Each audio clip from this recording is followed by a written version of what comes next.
जब तुम हर हफ्ते यहाँ आते मुझे लगता था तुम मुझसे मिलने आए हो, पर तुम मेरी पीठ पीछे इस नौकरानी के साथ गुलछरे उड़ाने आते थे। तुम्हारे जीजाजी तुम्हारे साथ मुझे भी जीते जी मार डालेंगे। दीदी जो हुआ सो हुआ, बस आप 1 लाख रुपए दे दीजिए ताकि ये मेरे बच्चे को गिरा सके। इतनी बड़ी रकम मेरे पास कहाँ से आएगी बताओ? माना घर की बागडोर औरत संभालती है, लेकिन पैसे का सारा लेन देन उनके बड़े बेटे के हाथ में है। लोग इस खानदान की इज्जत करते हैं और मैं इसकी इज्जत पर दाग नहीं लगने दूंगी।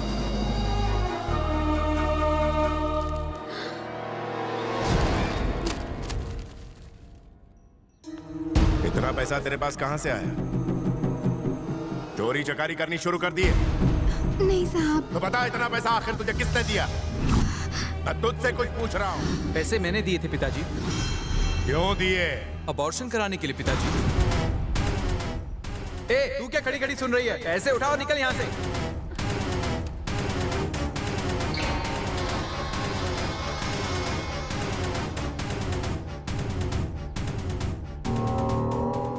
तुझ जैसे बिन मां के बच्चे को लाड प्यार देके मैंने बड़ी गलती की। घर की जिम्मेदारी तुझे सौंपी ताकि तू दुनियादारी को समझ सके, लेकिन आज तूने उस नौकरानी को मां बना के मेरी परवरिश पर दाग लगा दिया। लक्ष्मी, आज के बाद इस घर की सारी जिम्मेदारी तुम पे है। एक बाप होने के नाते मुझे मजबूर होकर इसे सारी उम्र खाना खिलाना पड़ेगा, लेकिन अब से इसे नौकर की तरह घर के पीछे झोपड़े में रहना होगा। इस घर पर इसका कोई हक नहीं है। मेरे लिए ये हमेशा के लिए मर चुका।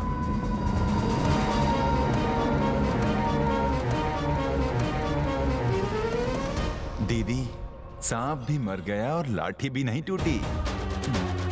मेरे बेटे को नीचे उतारो। दीदी, उतारो। आज के बाद अगर इस घर में आए या मुझे अपनी मनहूस शक्ल दिखाई तो तुम्हें जिंदा नहीं छोड़ूंगी। निकल जाओ यहाँ से। अगर ये बात मेरे पति को पता चल जाती तो वो मेरे भाई की जान ले लेते। मेरे भाई की गलती की सजा उस बेचारे ने अपने सर पर ले ली और आज उसके पिता उसके लिए पराये बन गए।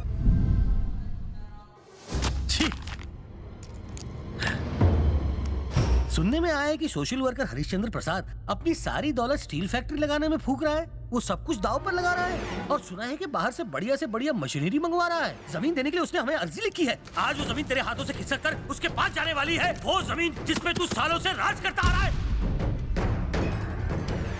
वो लोगों की मदद करने की नियत से राजनीति में उतर रहा है। अगर वो जीत गया ना तो तेरा दबदबा खत्म और मेरी कुर्सी हमेशा के लिए छिन जाएगी। उसे आज की राजनीति की रत्ती भर भी समझ नहीं है। वो नहीं जीतेगा। ऐसा तुझे लगता है? लोग उसे भगवान की तरह पूछते हैं। उसे हराना मुश्किल है। तो ठोक देते हैं उसे।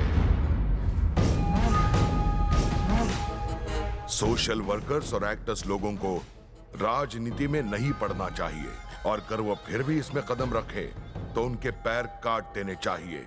ऐसी दर्दनाक मौत दूंगा कि उसकी रूह तक कांप उठेगी।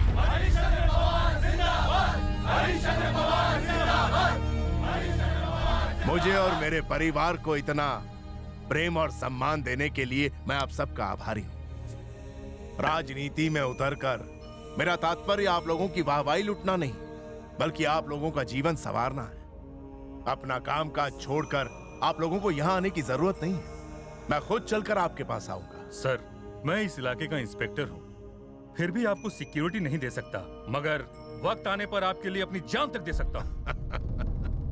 हमें पक्की खबर मिली है कि जब आप नॉमिनेशन भरने जाएंगे तब आप पर जानलेवा हमला किया जाएगा। जान लेना ऊपर वाले के हाथों में। ऊपर वाले ने हमें एक लक्ष्य के लिए भेजा है। वो लक्ष्य है सबको ताकतवर बनाना, ताकि आप और हम मिलकर अन्याय के खिलाफ आवाज उठा सकें।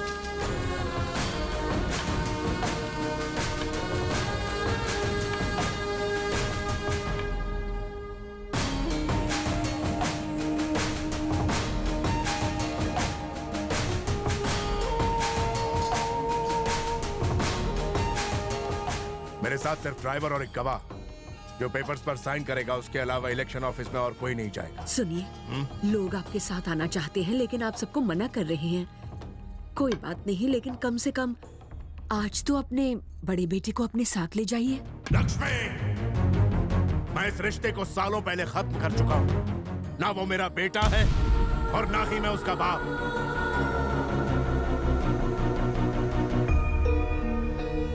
लेकिन मैं अपने जिगर के टुकड़े अपने पोते को साथ ले जाऊंगा।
इस बुड्ढे का अब तक राम नाम सत्य क्यों नहीं हुआ? भाई इसे ऊपर भेजने का हमने पूरा गेम पिछाया था। पता नहीं साला लोचा किधर हो गया।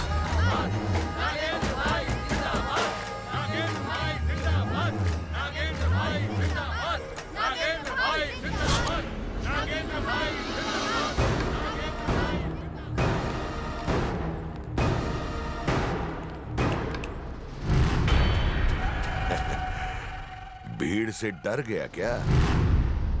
ये भ्रम है तुम्हारा। बुढ़ापे में तुझे सुनने के साथ साथ दिखाई भी कम देने लगा है क्या? तुझे क्या लगता है लोगों की भलाई की खातिर अपने पुरखों की सारी संपत्ति दान देकर तूने कोई बहुत बड़ा महान काम कर दिखाया है क्या? राजनीति कैसे करते हैं ये हम सिखाएंगे तुझे। बता रहे इसको। लोग भूखे हो तो अनाज फेंको, अगर खुश हो तो उन्हें दारू पिलाओ और मजे करने दो। जब जी आए किसी के घर में रह लिए, सो लिए और ऐश कर लिए। और अगर कोई तुम्हें अपने इलाके से हटाने की कोशिश करे तो उसका पूरा खानदान साफ कर दो। ये होता है एक लीडर। तुम्हारी सोच गलत है। सरकारी ऑफिस में आया हूँ ना, इसलिए मैं अपने साथ कोई हथियार लेकर नहीं आया हूँ तेरे कहने पर, वरना आज यहीं इस बुड्ढे का सर काट के इसे बताते कि सच क्या है।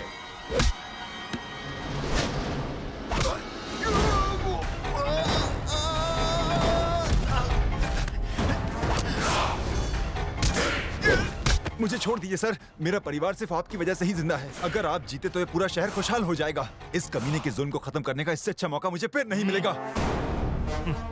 मेरी आंखें मुझे धोखा दे रही? अगर मेरी आंखें मुझे धोखा देती ना तो अब तक तेरा राम नाम सत्य हो चुका होता। ये जिंदा रहा तो आपको जीतने नहीं देगा। मैं मार दूंगा इसे ताकि आपको जीतने से कोई रोक ना सके। मैं राजनीति में इसलिए कदम रख रहा हूं ताकि सबको पता चले कि बुराई पर अच्छाई की जीत आज भी हो सकती है।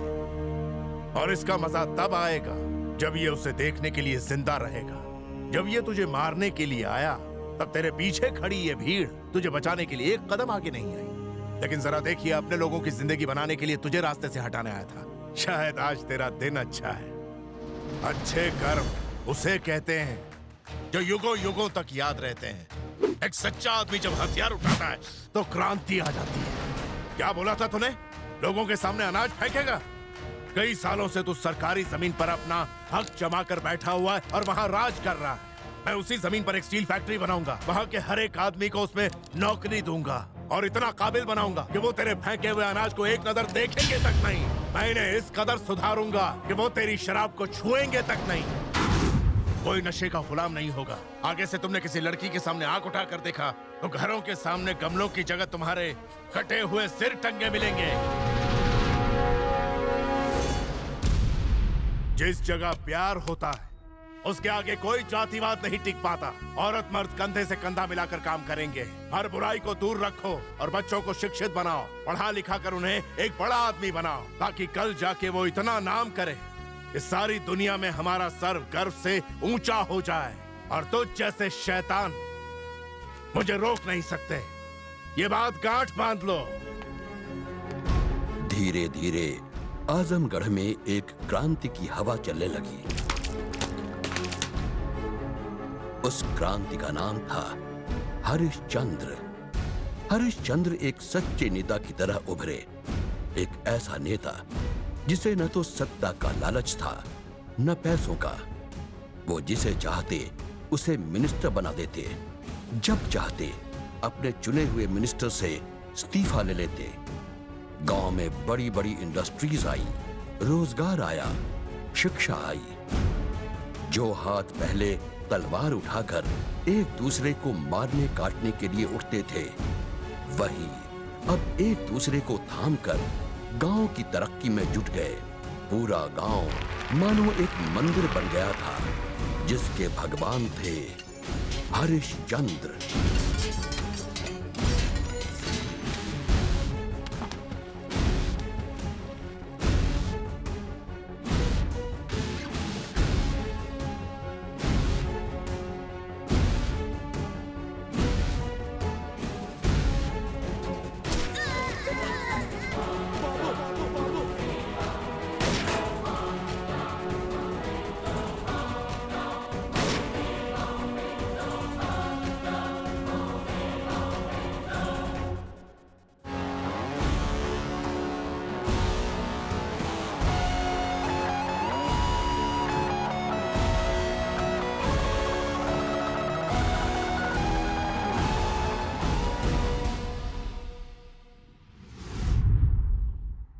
डॉक्टर, अर्जेंट केस है, ब्लीडिंग बहुत हो रही है। इसकी ड्रेसिंग कर दो। Okay sir. सर, ये मेडिसिन की लिस्ट है, बगल के मेडिकल शॉप से ले आइए, जल्दी कीजिए।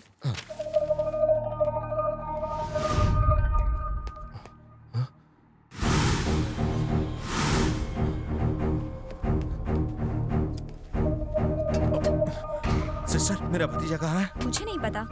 मैं दवा लेने चला गया था, लेकिन वो अब रूम में नहीं है। देखिए, यहीं कहीं होगा। आपने 5 साल के एक छोटे बच्चे को जाते हुए देखा? नहीं।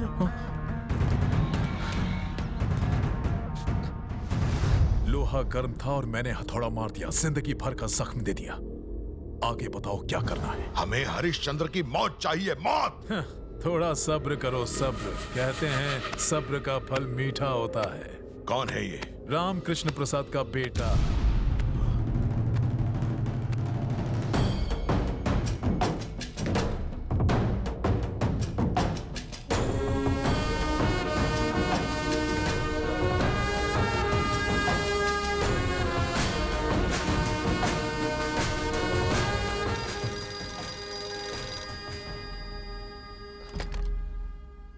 हेलो। अपने भाई को फोन दे। वो यहाँ नहीं है। वो मंदिर की छत पर बैठा हुआ है, तेरे बाप का बॉडीगार्ड बना हुआ है। नीचे बुला।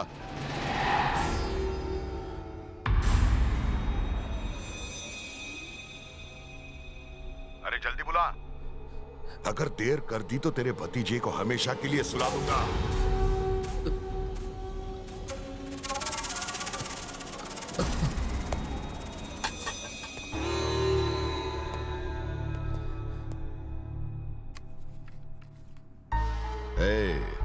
बुढ़े की रक्षा तो तूने अच्छी तरह कर ली, ऐसे आदमी की रक्षा क्यों कर रहे हो जो तुम्हें अपना बेटा मानने से भी इनकार कर रहा हो? जरा अपने बेटे के भविष्य के बारे में भी सोचो। मैंने पहले ही सोच रखा है। अच्छा, तो उसके पीछे से हट जा। भूल जा। तो अब तू तेरे बेटे को भूल जा। मैंने किडनैप किया है उसको। तुझे 60 साल का बुढ़ा जिंदा चाहिए या 5 साल का तेरा नन्हा बच्चा? जल्दी डिसाइड करना। लाखों लोगों की जिंदगी आज मेरे पिता के ऊपर टिकी हुई है। अगर इसके लिए मुझे अपने बेटे की बलि भी चढ़ानी पड़ी तो मैं पीछे नहीं हटूंगा। मार दो उसे।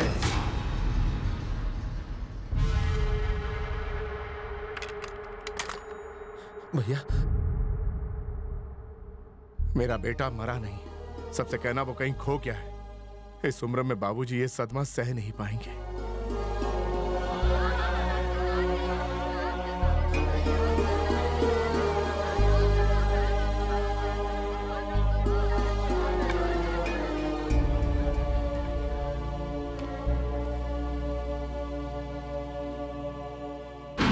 सात साल बाद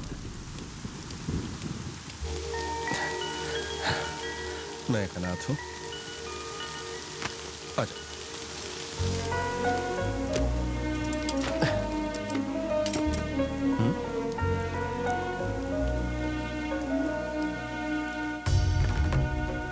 बेटा कौन हो तुम? मैं एक अनाथ हूँ। पढ़ाई करने के लिए मेरे पास पैसे नहीं है। दिल छोटा करने की बिल्कुल जरूरत नहीं है बेटा। पैसा क्या होता है? पैसा तो आज है कल नहीं है, लेकिन दिमाग तेज होना चाहिए। दिमाग लगाओगे तभी बड़े आदमी बनोगे, और इसके बाद तुम्हें किसी के आगे हाथ फैलाने की जरूरत नहीं।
क्यों रे आंसू बहा रहा है? सालों पहले अगर तेरा बाप मेरी जिंदगी बर्बाद करने के लिए राजनीति में नहीं उतरता तो आज तुझे ये दिन देखना नहीं पड़ता। अब मैं तुझे जो बताने वाला हूं उसे सुनकर तेरे होश उड़ जाएंगे। मैंने तेरे बाप को नहीं मारा, तेरे अपने खून से उसे मरवाया। अब तेरे इस कातिल बेटे के हाथों में तेरे पूरे परिवार को मरवाऊंगा। 20 साल बाद नागपुर सेंट्रल जेल।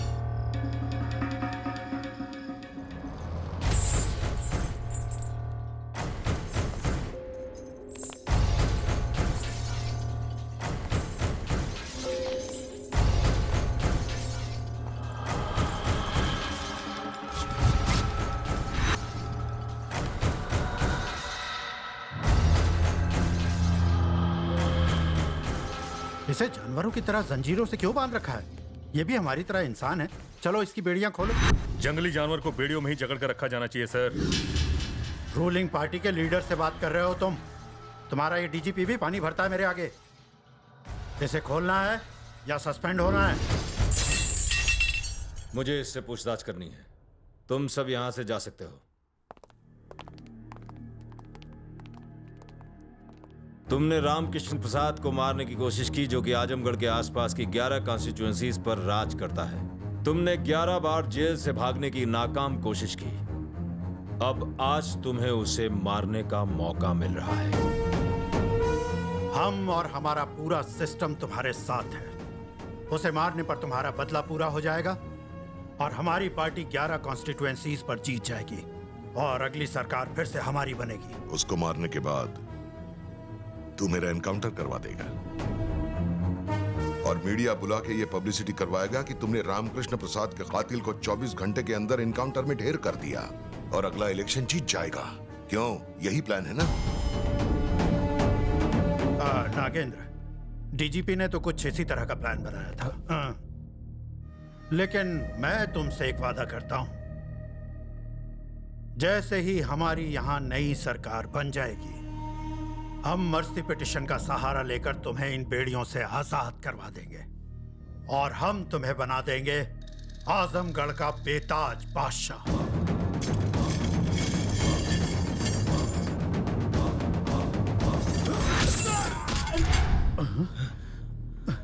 तुम रामकृष्ण प्रसाद को मारने का प्लान बना रहे हो और सिक्योरिटी में उसी के आदमी को रखा हुआ है। यही है तुम्हारा सिस्टम? हाँ?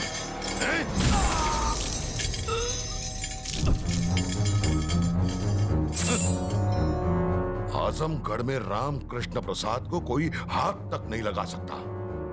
दफा हो जाओ। नागेंद्र, रामकृष्ण की भतीजी कल नासिक जा रही है, तुम कहो तो उसे वहीं उठा ले।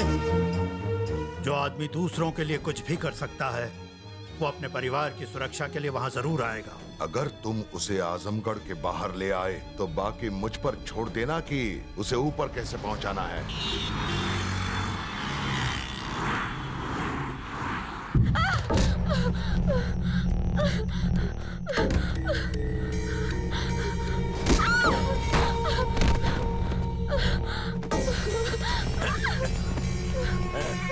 और कितना भागेगी जाने मन?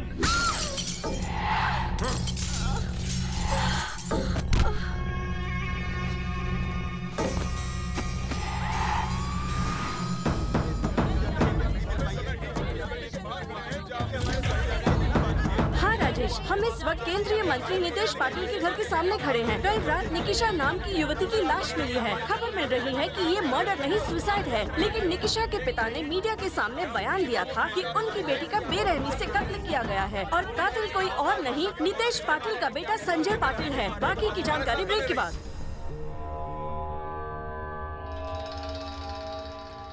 ये कौन है? जिस लड़की का खून हुआ है उसके पिता। आपके पापा ने उन्हें यहाँ बुलाया है। सुबह सुबह मैं कॉफी पीता हूँ क्या? जा जाके मेरे लिए थोड़ी सी विस्की लेके आ, जा। पूरा देश निकिशा के पिता और नीतीश पाटिल के बीच हुई मीटिंग को जानने के लिए बेचैन है। उनके बीच क्या बातचीत हुई, इस बात का पता तब तक नहीं चल पाएगा जब तक निकिशा के पिता बाहर नहीं आते। कैमरामैन रवि के साथ संध्या, ज़ी न्यूज़। केशव भाव। हाँ सर। गोरेगांव की मीटिंग का क्या हुआ? कैंसिल हो गई सर। तो फिर हीरा नंदानी वाले को यहाँ बुला लो। ठीक है सर। ये निकिशा के पिताजी हैं सर। इसे संभाल के रखो। जी सर। ये है निकिशा के पिताजी। नमस्कार साहब, कैसे हैं आप? बसा बसा बसा बसा बसा। आयुष्मान भव। ये गाढ़वा बड़ों के सामने पैर फैलाकर नहीं बैठते। देखिए ना साहब, अपनी बिटिया के साथ भारी अन्याय हुआ है और ये मीडिया वाले ऐसे प्रमोट कर रहे हैं जैसे कोई फिल्म स्टार। संजय अमेरिका में पढ़ता है। वहाँ के लोग तो शादी से पहले ही डेट पर जाते हैं, घूमते हैं। अब वहाँ की हवा लग गई इसे भी। आपने तो अपनी बेटी को पढ़ाया लिखाया, अच्छे संस्कार दिए, उसे हर वो चीज दी जो एक बाप अपनी बेटी को देता है। अब इसमें गलती संजय की है ही नहीं ना, गलती तो आपकी है। इस जमाने में ऐसी खूबसूरत लड़की पैदा ही नहीं करनी चाहिए थी। लड़के तो पीछे पड़ेंगे ही, जहाँ कहीं फूल देखा भौरे पीछे चले आते हैं। मेरे पास बेकार की बातों के लिए वक्त नहीं है। बताइए मुझे क्यों बुलाया? बस अपनी औकात में रह। मेरी किस्मत अच्छी है, मेरे जैसे नेता ने अपने घर बुलाया। तुम जैसों की लड़कियां होती ही हैं हमारी मौज मस्ती के लिए। हम लोग जो चाहे वो कर सकते हैं, तुम्हारे और तुम्हारी जवान बेटियों के साथ। साल्या मीडिया में बयान देकर खुद को बहुत बड़ा हीरो समझ रहा है। कुछ नहीं होगा इस कवरेज से। इस देश में न्याय नाम की चिड़िया जिसे अपनी बेटी के लिए ढूंढ रहा है वो कहीं नहीं मिलेगी। एक बात समझ ले तूने क्या सोचा? 20 साल से जमाई हुई मेरी इस राजनीति की दुकान को तू एक ही दिन में बंद करवा देगा? हलवा समझा है क्या? घुसेड़ दूंगा कुत्रिया। तेरी बेटी के पास पहुंचा दूंगा तुझे भी। केशव भाव। जी सर। चल पकड़िए चेक, पूरे 50 लाख का है। जिस मीडिया के सामने तूने मेरे बेटे को नंगा किया था, उसी मीडिया के सामने जाकर उसे कपड़े पहना। चल गए? नहीं लेगा? अरे इसकी बड़ी बेटी दिखने में कैसी है?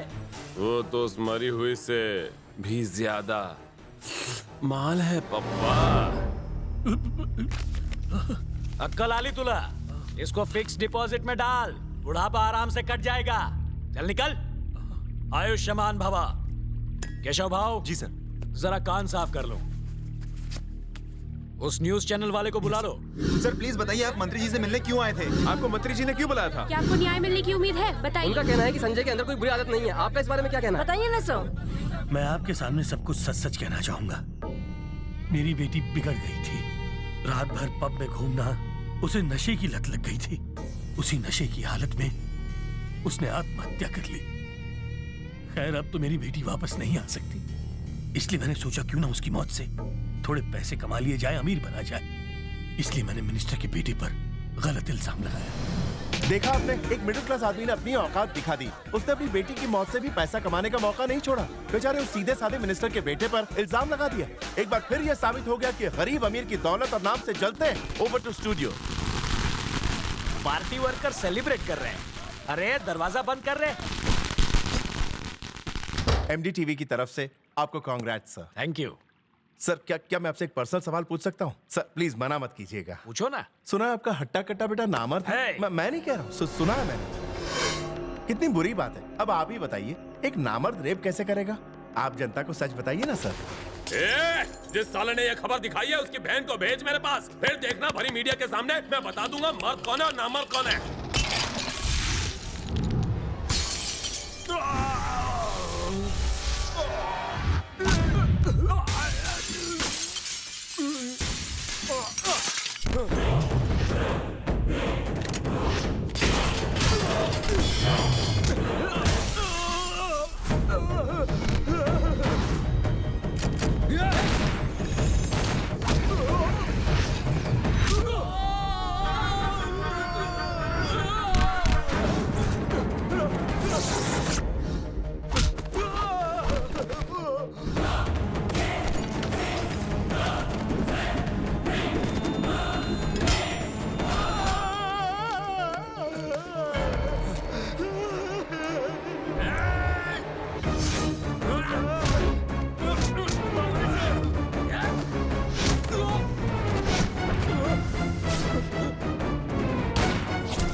सिक्योरिटी से बचाओ, रुक जाओ।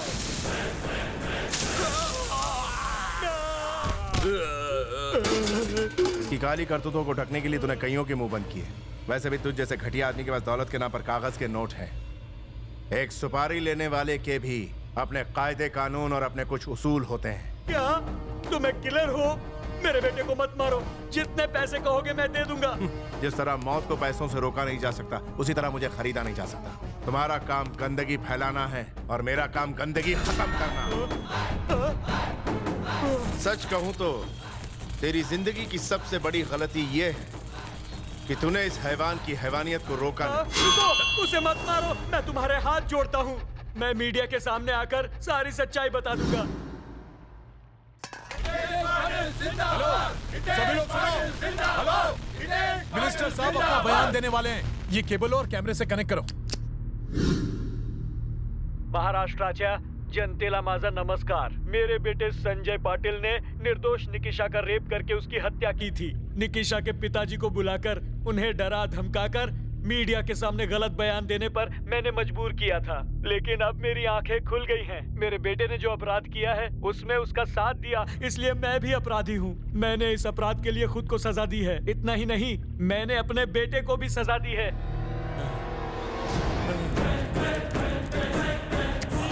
मैंने सबके सामने सच बता दिया। अब मेरे बेटे को छोड़ दो। नहीं, मेरे बेटे को मत मारना। मैं तुम्हारे हाथ जोड़ता हूँ, इसे छोड़ दो। जिंदगी, मौत और मेरा फैसला ये कभी नहीं टलते। No second option. सुनिए, मैं आपका एहसानमंद रहूंगा। आपने मेरा बदला पूरा किया, ये आप रख लीजिए। न्याय और किट्टू की कोई कीमत नहीं लगा सकता। ना मैं बिकाऊ हूं और ना ही मेरा ईमान। उस मिनिस्टर ने एक पिता को ठेस पहुंचाई और एक भाई ने एक बहन का बदला लिया। मेरे लिए बस यही काफी है। इस पैसे से अपनी बड़ी बेटी की शादी धूमधाम से करना। पर इसे आप ही रख लीजिए।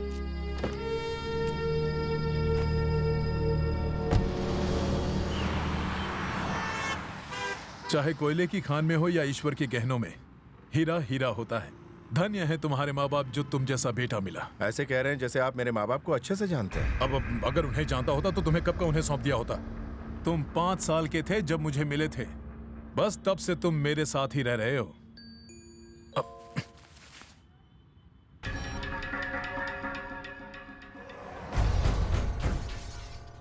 रामकृष्ण प्रसाद को मारने का वक्त आ गया।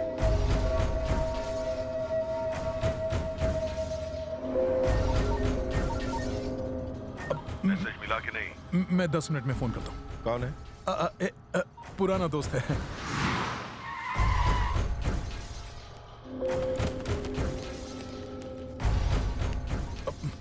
भाई अब जेल से बाहर कब आए? वो सब छोड़ दे, प्लान पल्ले पड़ गया ना? हाँ भाई, लेकिन किसी की भी सुपारी लेने से पहले वो चेक करता है कि मरने वाला इंसान अच्छा है या फिर बुरा है।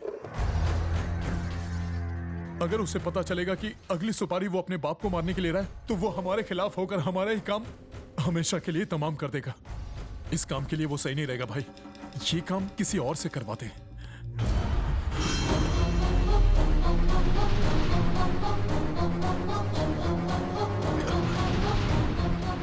दोस्त था, बचपन का दोस्त। चाय, थैंक्स।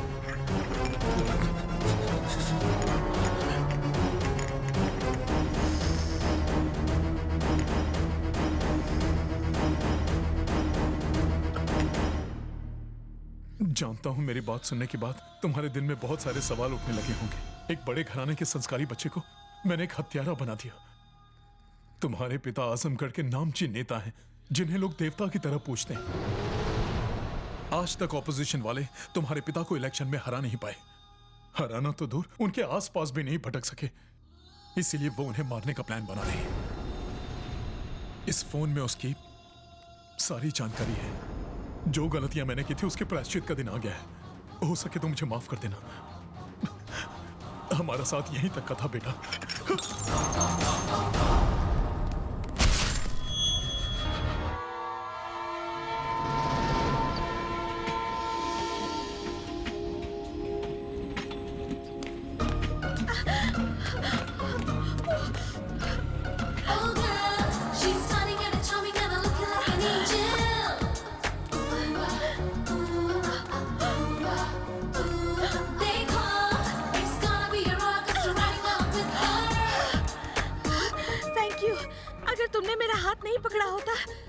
ट्रेन मिस हो जाती है। अगर मैंने तुम्हारा हाथ नहीं पकड़ा होता तो मैं तुम्हें मिस कर देता।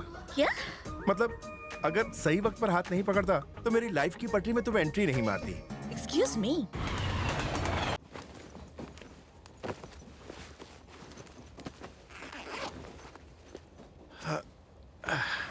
तुम मेरी कैबिन में क्यों आ गए? तुम्हारी? मगर पहले तो ये कैबिन रेलवे की थी। देखो, ज्यादा स्मार्ट बनने की कोशिश मत करो। कोशिश क्या करना, मैं तो पैदा ही स्मार्ट हुआ हूँ। इससे अच्छा तो मैं जनरल डिब्बे में चली जाती। मुझे लगा तुम स्पेशल क्लास की हो, मगर तुम तो जनरल कंपार्टमेंट की निकली। तुम क्या मुझे चालू टाइप समझते हो? वैसे शक्ल से नहीं लगती। तुम्हें मेरे बारे में पता नहीं है। मेरा सैंडल नंबर है 10, जूती नंबर 9, थप्पड़ का नंबर 5 और घूसा फ्री में है इनके साथ। अब तुम्हें समझ में आ गया ना सब कुछ? तुमने अपना मोबाइल नंबर नहीं बताया। तुम जैसे लड़के को मैं अपना मोबाइल नंबर दूं? मोबाइल तो क्या, मैं तुम्हें अपनी स्माइल तक ना दूं। तुम जानते नहीं मैं कौन हूँ। वेरी गुड, फिगर अच्छा है। आप कहो तो मैं भी अपने फीचर्स बताऊं? बको। मैक्सिमम हड्डी तोड़ने का, मिनिमम जिंदा छोड़ने का, सर फोड़ने का, नाक में करंट जोड़ने का, गर्दन मरोड़ने का, वर्ल्ड रिकॉर्ड। पता है किसके नाम दर्ज है? वो महान आत्मा तुम्हारे सामने बैठी है। शायद कमेंट्री में तुम्हें मजा नहीं आया, मैं तुम्हें हाइलाइट्स दिखाता हूं।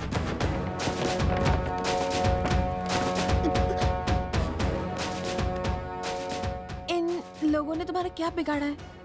ये हीर रांझे की औलाद मजनू गैंग है। आशिकी में डिप्लोमा करने के बाद कॉलेज जाने वाली लड़कियों पर प्रैक्टिकल कर रहे थे। जब मैंने उन्हें मना किया तो मुझे शेर सुनाने लगे। फिर मैंने उन्हें शेर का पंजा दिखा दिया।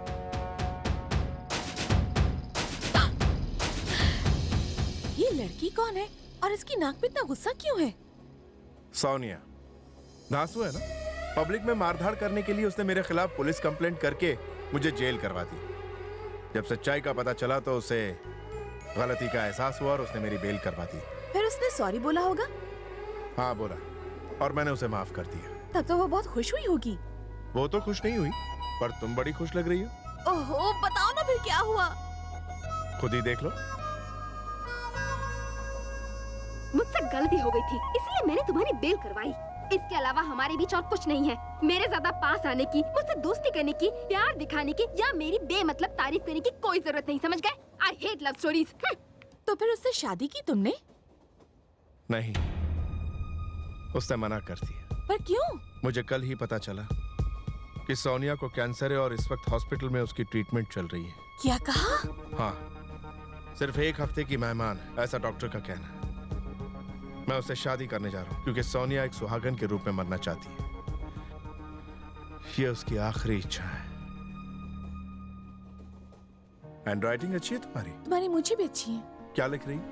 यही कि तुम्हारी मूछें मैं कभी नहीं भूल पाऊंगी। पता नहीं और कितने लोगों की मूछें तुम्हें अच्छी लगी होंगी। 2 लोगों की, तुम्हारी और मेरे बचपन के दोस्त की। उस दोस्त की बचपन में भी मूछें थी? नहीं, वो अक्सर नकली मूछें लगाता था। ठीक है, मुझे जरा जगा देना, मैं ऊपर सोने जा रहा हूँ।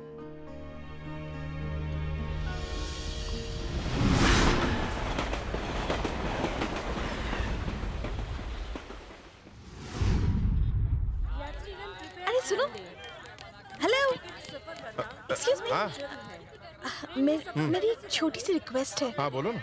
अगर तुम्हें बुरा न लगे तो मैं तुम्हारी शादी में चलूं? रात को अच्छी तरह सोई तो थी ना तुम? रात को बहुत अच्छी नींद आई, तभी तो सुबह फ्रेश हूँ। रात को तुम मुझसे डरी हुई थी, तो मैंने तुम्हें एक चटपटी मसालेदार फिल्मी कहानी सुना दी ताकि तुम मेरे साथ कंफर्टेबल हो सको। बाय।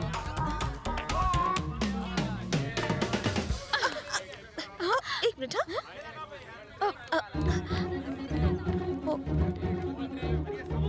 ओ नहीं।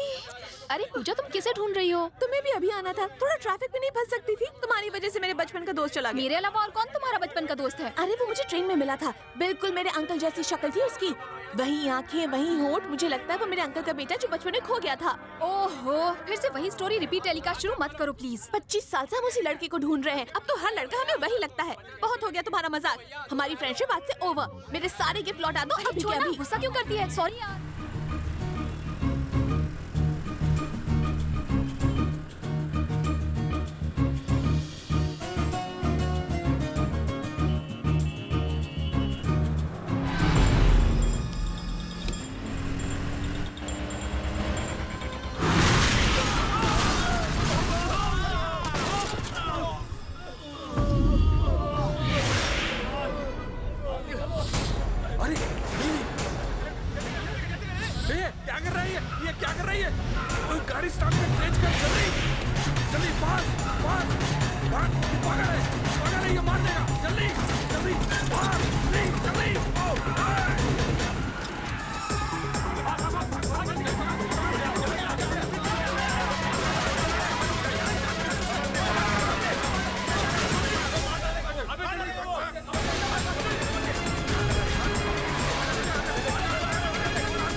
ये लिंक रोड कहाँ है? Link road? वो क्यों? बस पकड़नी है। बस पकड़ने के लिए इतनी ऊपर से क्यों टपके? मेरी शिप का इंजन गर्म हो गया था, ठंडा करना था। भाई तुम आए कहाँ से हो? मैं मंगल ग्रह से आया हूँ। वहाँ भी टायर वाली गाड़ियाँ चलती हैं? चलती नहीं है, उड़ती है, तुम्हारे होश की तरह। इसका मतलब तुम एलियन हो, दूसरे ग्रह का वासी। अब लिंक रोड का रास्ता बताओगे? Thank you.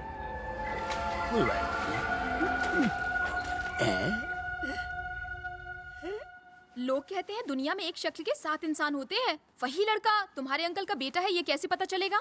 मैं तुम्हें बताती हूँ कैसे पता चलेगा। मेरे दादाजी अपने इलाके के दबंग थे। जितना उनका नाम था उतने उनके दुश्मन भी।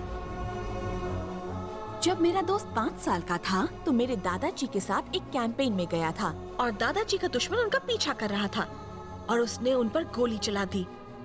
गोली इस बच्चे को लग गई। लकीली वो बच तो गया, मगर गोली ऐसी जगह लगी है कि ना वो दिखा सकता ना बता सकता है। मगर उसे गोली लगी कहाँ थी? एग्जैक्टली यहाँ। बड़ी गलत जगह लगी गोली। हम वहाँ देखेंगे कैसे? अगर ये लड़का वही है तो निशान भी होगा। पहले उसे ढूंढो, फिर निशान ढूंढेंगे। किससे मिलना है? आपने मुझे पहचाना नहीं? मैं बॉबी। बॉबी? कौन बॉबी? आपकी बेटी का क्लासमेट बॉबी। बॉबी? तुम हो? करुणा, पूजा, देखो कौन आया है।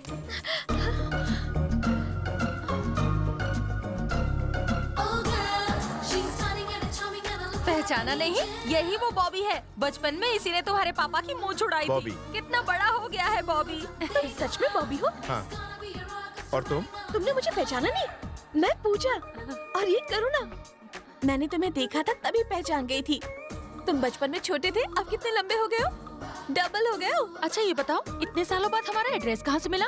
डायरी में देखा था। कौन सी डायरी? नहीं, मतलब न्यूज़पेपर में देखा था। जब करुणा सिविल एग्जाम्स में फर्स्ट आई थी तो पेपर में छपा था, वहीं सारी डिटेल मिल गई तो एड्रेस ढूंढने में कोई परेशानी नहीं हुई। अच्छा, सुना है कि अंकल का दिमाग अभी तक ठीक नहीं हुआ? मत पूछो, उनके चक्कर में हमारा दिमाग खराब हो रहा है। इस वक्त कहाँ है अंकल? जिनका नाम लिया और जिन हाजिर, उधर देखो वो रहे।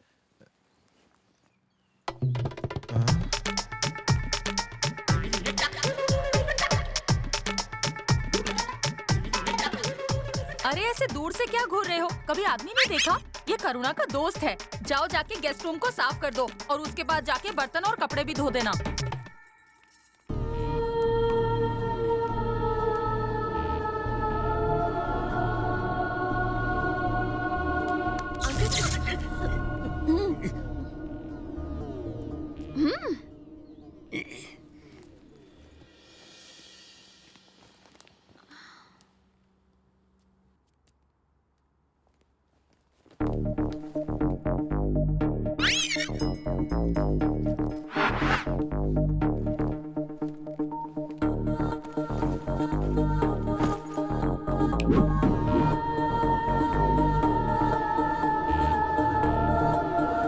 तुम्हारे दिमाग में एक सवाल घूम रहा है जो तुम्हें परेशान कर रहा है, क्यों?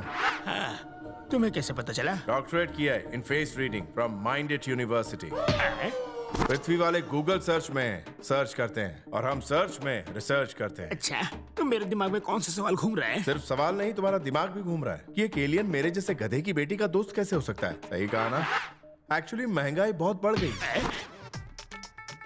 महंगाई मंगल ग्रह तक पहुंच गई? उससे भी ऊपर पहुंच गई है। हमारे यहाँ इतनी महंगाई बढ़ गई कि हवा के भी पैसे देने पड़ते हैं, वो भी सर्विस टैक्स के साथ। कितनी कीमत चुकानी पड़ती है? इतनी की 2 IPL टीम खरीद ले। यहाँ पृथ्वी पर सब कुछ सस्ता है, इसलिए पापा ने मेरा सेंट मैरी में एडमिशन करा दिया। वहीं करुणा से मेरी दोस्ती हो गई। क्या उसे पता है कि तुम एलियन हो? अगर बता दूंगा तो वो मेरे साथ उड़ जाएगी। आप भी मत बताना। तो तुम हॉस्टल में रहते थे? नहीं, मैं मंगल ग्रह से शिप में अप डाउन करता था। तब तो तुम्हें अपनी शिप पार्किंग करने में हर रोज फाइन लगता होगा। नहीं, आपने मेरी लैंडिंग देखी थी ना? मैं अपनी शिप पानी में फ्री पार्क करता था। पानी में लैंड करने से किताबें गीली हो जाती होंगी? वाटरप्रूफ थी। लेकिन तुम तो गीले हो गए थे। हाँ, मेरी बैटरी थोड़ी लो हो गई। मेरे इंजन में पानी घुस गया, बाहर जाइए। पानी घुस गया है तो मैं बाहर क्यों निकलूं? मेरे अल्ट्रावायलेट रेज इतने पावरफुल है कि अगर वो तुम पर पड़ गए तो तुम अंधे, बहरे और लूले हो जाओगे और बाकी तरह रिवर्स गियर में जाकर तुम डेढ़ फुटिए हो जाओगे। अंकल, आपका मुंह क्यों खुल गया? अब मैं क्या बताऊं?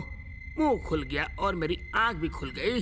कुछ और खुल जाए इससे पहले मुझे खुली हवा में जाने दो।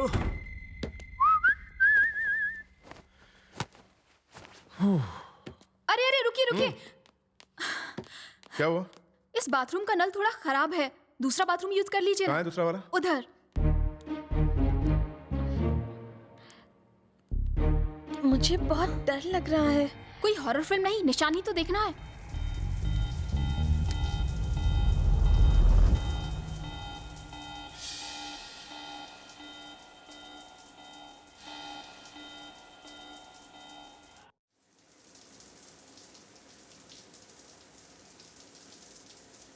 पूजा, ए पूजा, दरवाजा खोल यार।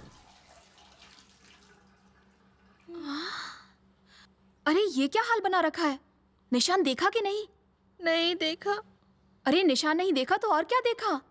अक्सर लोग शावर की तरफ मुंह करके नहाते हैं ना, वो भी दरवाजे की तरफ मुंह करके नहा रहा था।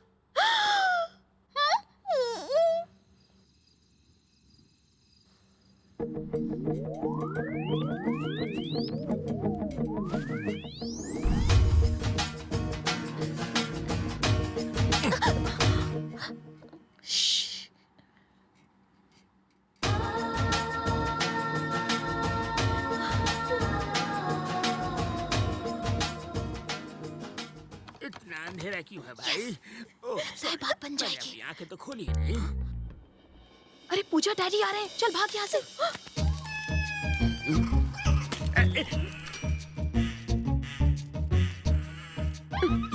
डेटा केबल लगा कि ऑनलाइन और मार्स में चैटिंग कर रहा है। अभी वाइफ को अपडेट करके इसे शट डाउन करता हूँ।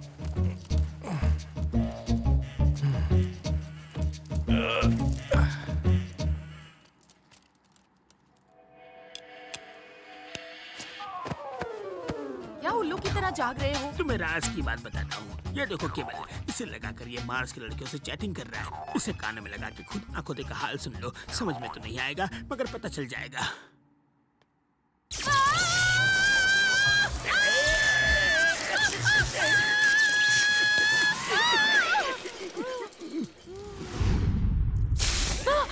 मम्मा, मम्मा, मम्मा होश में आइए। मम्मा।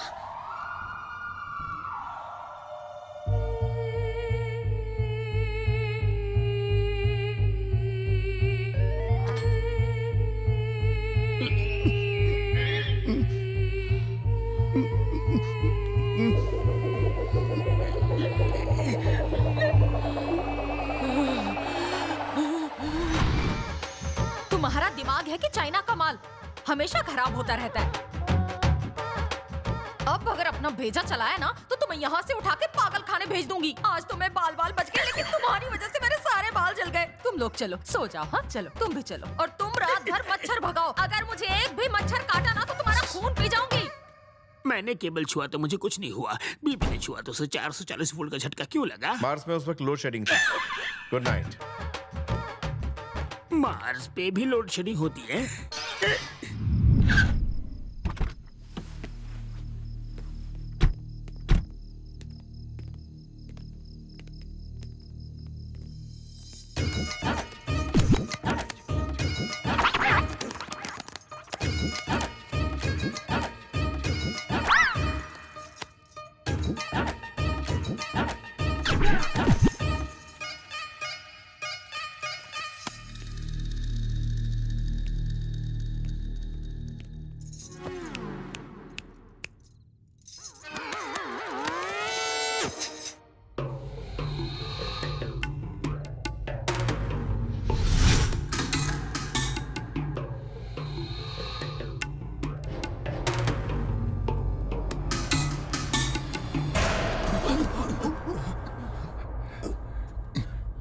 ऊपर से गिरने के बाद भी ये ऊपर नहीं पहुंचा। हाँ यार, 3 मगरमच्छ मर गए जिनके ऊपर ये गिरा था।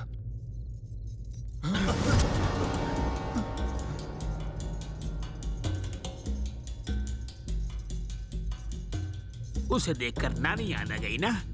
पता है तुम्हें वो कौन है? कौन है वो? एलियन। एलियन? मुझे तो यही एलियन लग रहा है भाई। अच्छा ठीक है, मैं तो एलियन हूँ, लेकिन आप लोग कौन हो भाई? Fantastic four.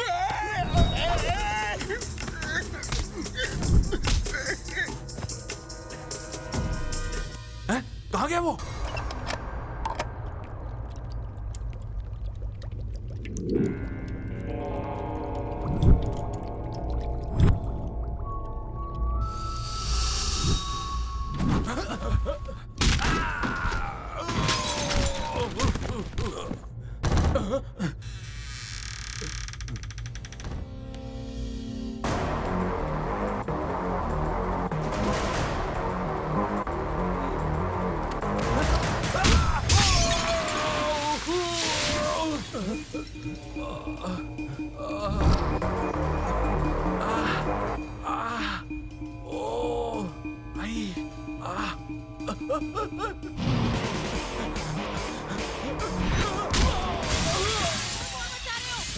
दरवाजा क्यों बंद किया है बाहर से? खोलो इसे। आखिर हो क्या रहा है बाहर? खोलो।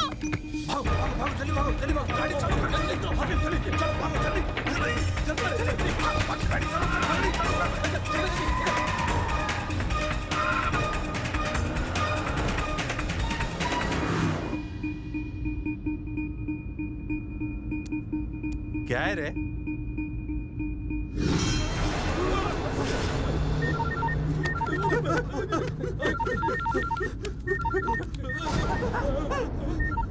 क्यों बे? काम खत्म हुआ कि नहीं? इतनी क्या जल्दी? अभी काम तमाम करके आपको खुशखबरी देता हूँ।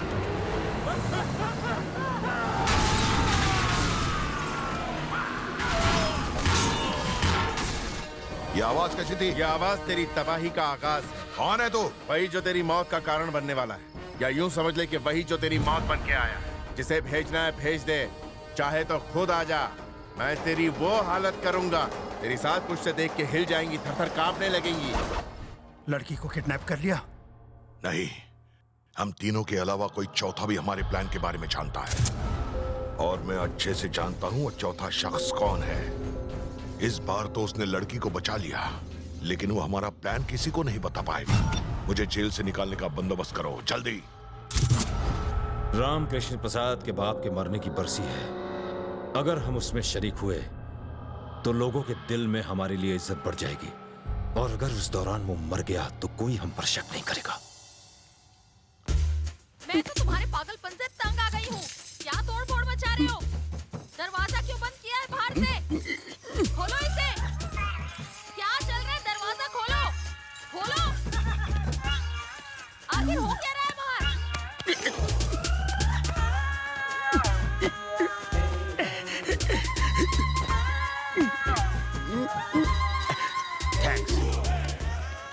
लीजिए, पकड़िए इसे। वो क्यों? अगले सीन में आपके ऊपर जो हमला होने वाला है ना अंकल, ये आपको उससे बचाएगा।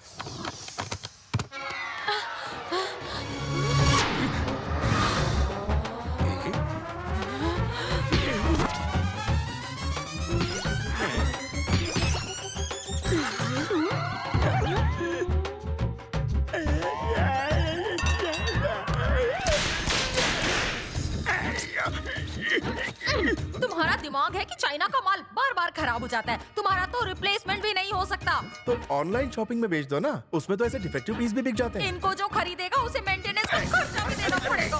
पास में एक योगाश्रम है, वहाँ अंकल की अकल ठिकाने आ जाए। अकल को ठिकाने लगाओ या अंकल को, पर जल्दी कुछ करो।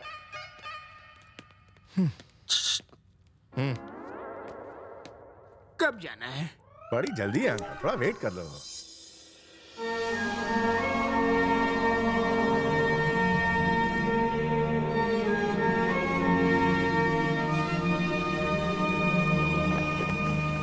मंगल ग्रह के एलियंस यहाँ इंडिया में आ चुके हैं। टूरिस्ट के तौर पर आए हैं या सेटल होने? अगर सेटल होने आए हैं तो ज्यादा दिन टिक नहीं पाएंगे, 1 BHK खरीद नहीं पाएंगे, मंथली रेंट वो दे नहीं पाएंगे, और करप्शन में सांस ले नहीं पाएंगे। स्वामी जी, आप यही तो मार खा गए। बिना राशन कार्ड के अच्छे अच्छे सेटल हो गए, घूस देकर ये भी घुस जाएंगे। उनकी करेंसी तो डॉलर से भी बहुत महंगी है ना स्वामी जी? सच कहा बालक। अगर हमारे आयुर्वेदिक बिजनेस में वो पार्टनर बन जाए तो लाइफ सेट हो जाएगी। दूसरे बाबा की तरह आप भी मुझे फ्रॉड लग रहे हैं। अपना मुंह बंद रखो, कहीं भी बकबक शुरू कर देते हो। ये जो तुम्हारा भेजा है ना, इसमें सिर्फ भूसा भरा हुआ है। इसे ठीक कर दो, या तो कोई इसे अच्छा दिला दो। तुम टेंशन मत लो बेटी, ये योगा से ठीक हो जाएगा। योगा करना है स्वामी जी, पहले क्यों नहीं बताया? मुझे तो लगा था कि आप झटके देंगे। जैसा योगा करना है करूंगा, मगर सच्चाई यही है कि ये एलियन है। योगा करना है ना? चलो। उधर बाहर कहाँ जा रहे हो? इसके अंदर जाना है। इसके अंदर मैं कैसे घुस सकता हूँ स्वामी जी? आप लोग इन्हें घुसाकर बताइए कि कैसे घुसते हैं। घुसा तो आप ऐसे रहे हो स्वामी जी, जैसे मैं कि घूस का पैसा हूँ। घुस जाओ। अगर इस डब्बे में घुसा तो मुरब्बा बन जाएगा मेरा। तुम कुछ क्यों नहीं मुझे मुरब्बा पसंद है। अरे इसे जल्दी अंदर डालो, अगर ये इतना बोलेगा तो हमें भी डब्बे में जाना पड़ेगा। अरे ऐसा मत करो, मैं कोई मुर्गा हूँ क्या? भगवान के लिए छोड़ दो। अरे टेंशन लेने की कोई आवश्यकता नहीं है, कुछ देर में ये ठंडा हो जाएगा, मगर अंडा नहीं देगा।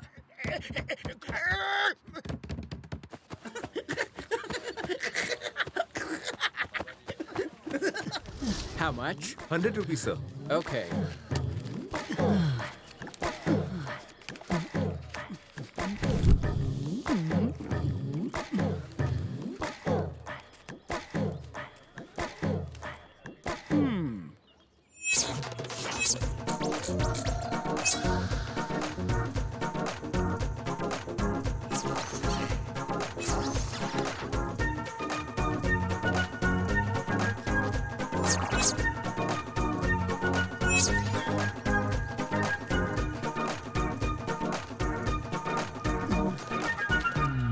Thanks madam.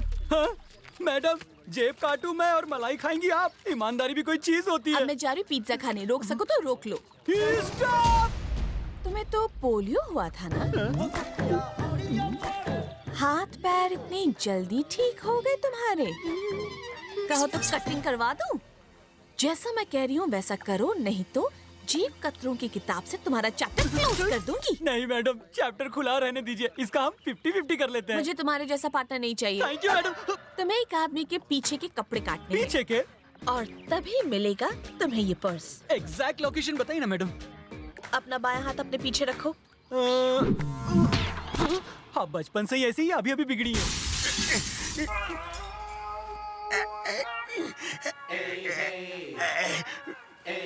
कैसा महसूस कर रहे हो? अब मुझे समझ में आ गया स्वामी जी, एलियन अपने यहाँ नहीं आ सकते।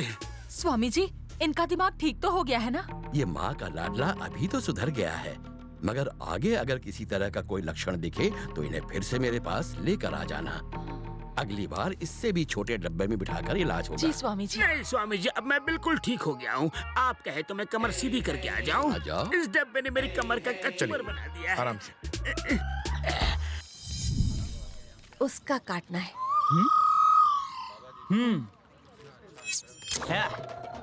देखो अब मेरे ब्लेड की धार और मेरी कटिंग की रफ्तार।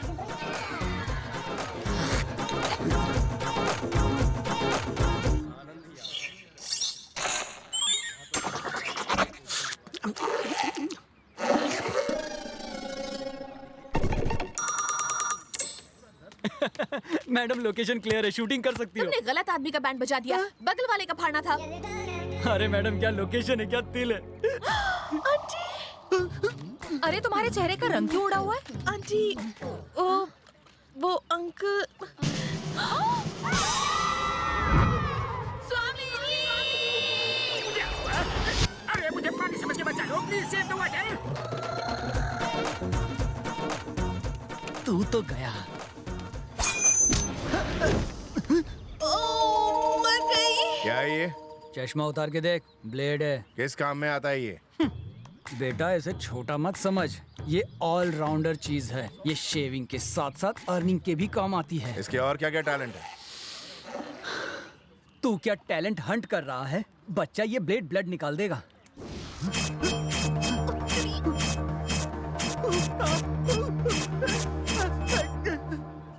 टैलेंट आदमी में होता है, इस ब्लेड में नहीं। आप तो मेरे भी बाप निकले, मेरे साथ साथ मेरे शर्ट की भी हजामत कर डाली। ब्लेड का जो काम है उससे वही काम कर। जा सलून खोल, शेविंग के साथ सेविंग भी कर। ठीक से समझ गया ना?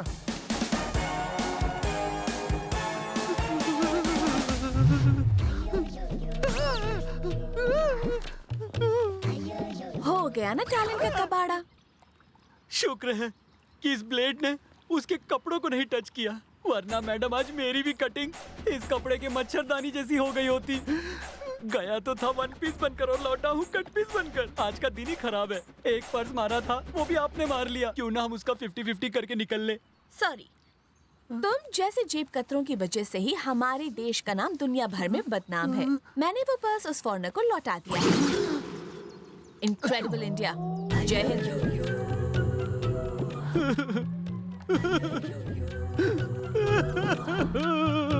पूजा, पूजा, क्या हुआ? इतनी उदास क्यों खड़ी है? उसका निशान देखने की कोई तरकीब काम नहीं कर रही। इस काढ़े को ट्राई करना। कहाँ से लाई? ट्रीटमेंट के दौरान एक आदमी से दर्द बर्दाश्त नहीं हो रहा था, बहुत चिल्ला रहा था। तो स्वामी जी के इस काढ़े को सूंघते ही वो बेहोश हो गया। Wow, thank you.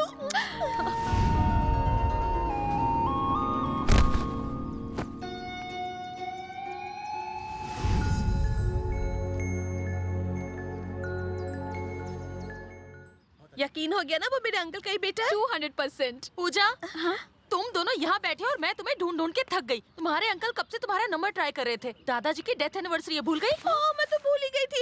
यहाँ नेटवर्क कहाँ आता है? वहाँ उस तरफ जाओ। ये भी ना।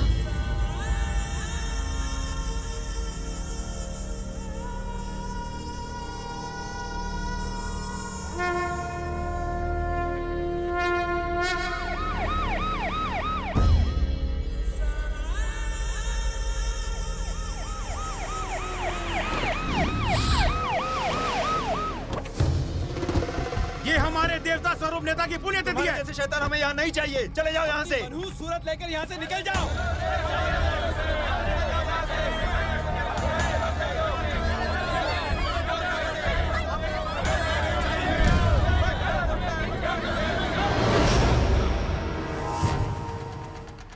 जजमान, लोगों को दिखाकर इसे जल में प्रवाहित कीजिए।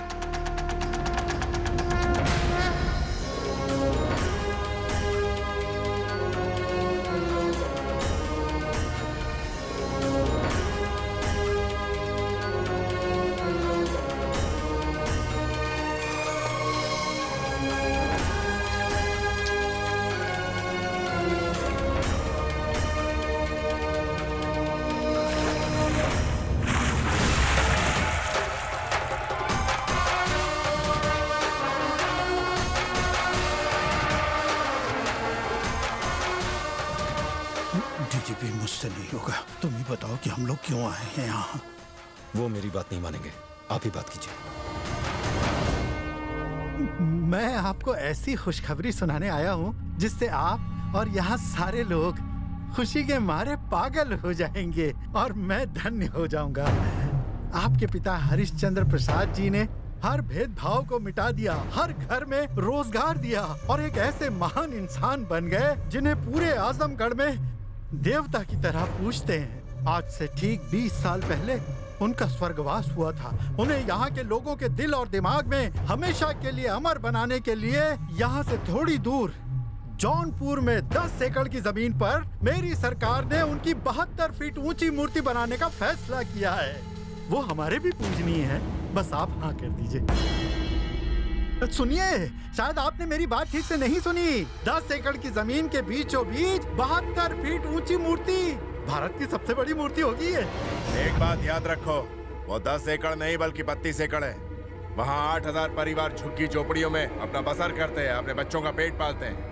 अगर उन गरीबों की जमीन पर कब्जा करके तुमने वहाँ पार्क या मूर्ति बनाने का सोचा और एक भी झोपड़ी को नुकसान पहुँचा तो तेरे अंतिम संस्कार के लिए तुझे 1 इंच जमीन नसीब नहीं होगी।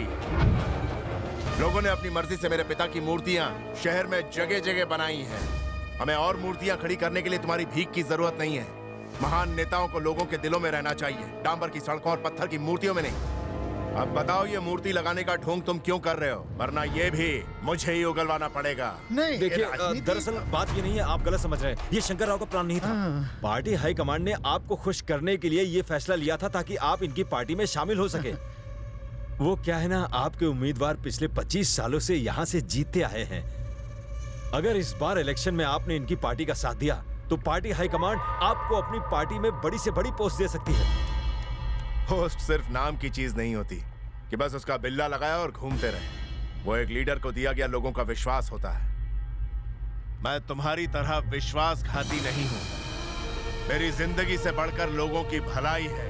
लोगों को मुझ पर विश्वास है और जो नेता लोगों की ना सोचकर अपने बारे में सोचता है वो नेता नहीं, दलाल कहलाता है। तुम जैसा दलाल जिसका ना तो कोई ईमान होता और ना ही कोई धर्म।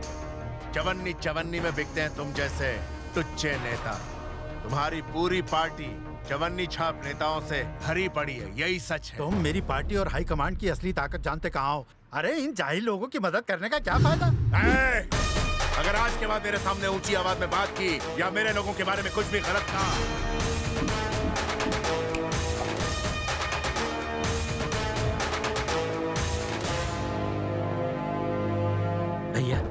भैया आपके लिए फोन। बोलो। कौन बोल रहा है? मुझे इतनी जल्दी भूल गया या याददाश्त कमजोर पड़ चुकी है? तेरा बुरा वक्त अब शुरू होता है।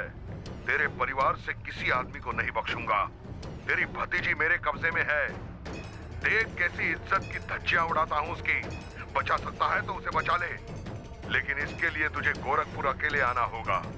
मैं तुझे वहीं मिलूंगा।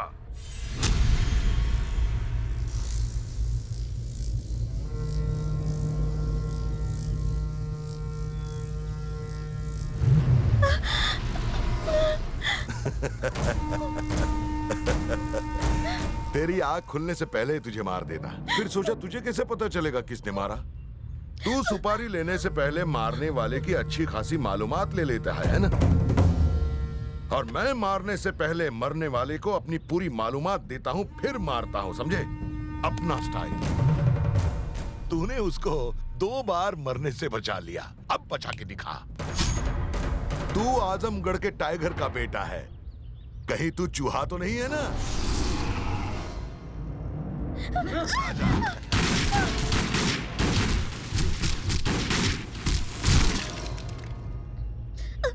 घर वालों ने बड़े लाड़ प्यार से इसे बड़ा किया है। अब तेरे सामने मेरे पंटर लोग इसकी इज्जत लूटेंगे। तू सिर्फ देखता रह जाएगा, लेकिन इसे बचाने के लिए एक कदम भी आगे नहीं बढ़ पाएगा।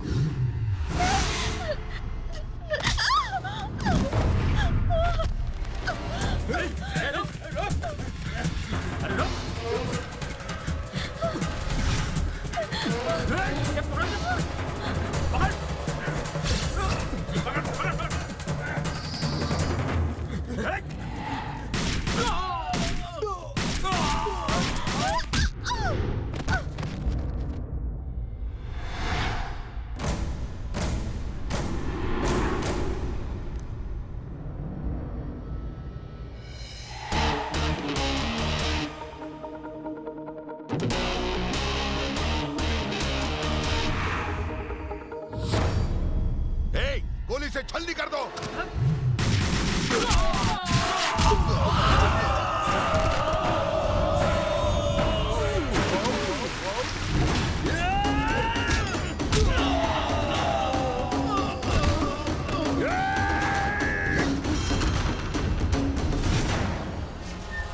डर मत, ये गन खाली है।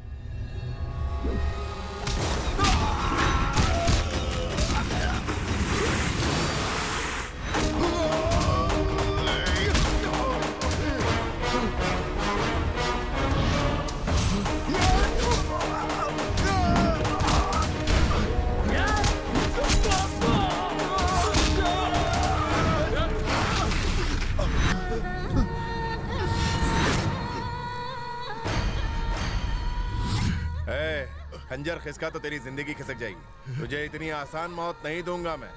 तुझे ऐसी मौत दूंगा कि मौत भी खौफ खाएगी।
तूने मुझसे अकेले आने को कहा था ना।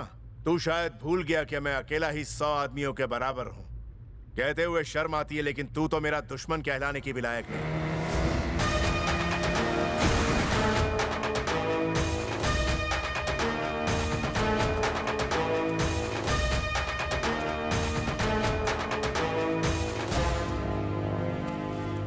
ये बता पूजा कहाँ है? सिर पे चोट लगने की वजह से ये बेहोश हो गई है पिताजी। तेरी इतनी जुर्रत कैसे हुई कि तू मुझे अपना पिता कहे? क्योंकि मैं सच जान गया हूँ। जबान खींच लूंगा मैं तेरी। पिताजी मैं यहाँ आपके लिए नहीं, तू यहाँ मेरे रुतबे, मेरे नाम को पाने के लिए आया है। तो चाहे वाल्मीकि बन जा, तुझे मेरा नाम कभी नहीं मिलेगा। मुझे वाल्मीकि नहीं बनना, मुझे आपका बेटा बन के परिवार का ध्यान रखना। इस परिवार का ध्यान रखने के लिए मैं अकेला ही काफी हूँ।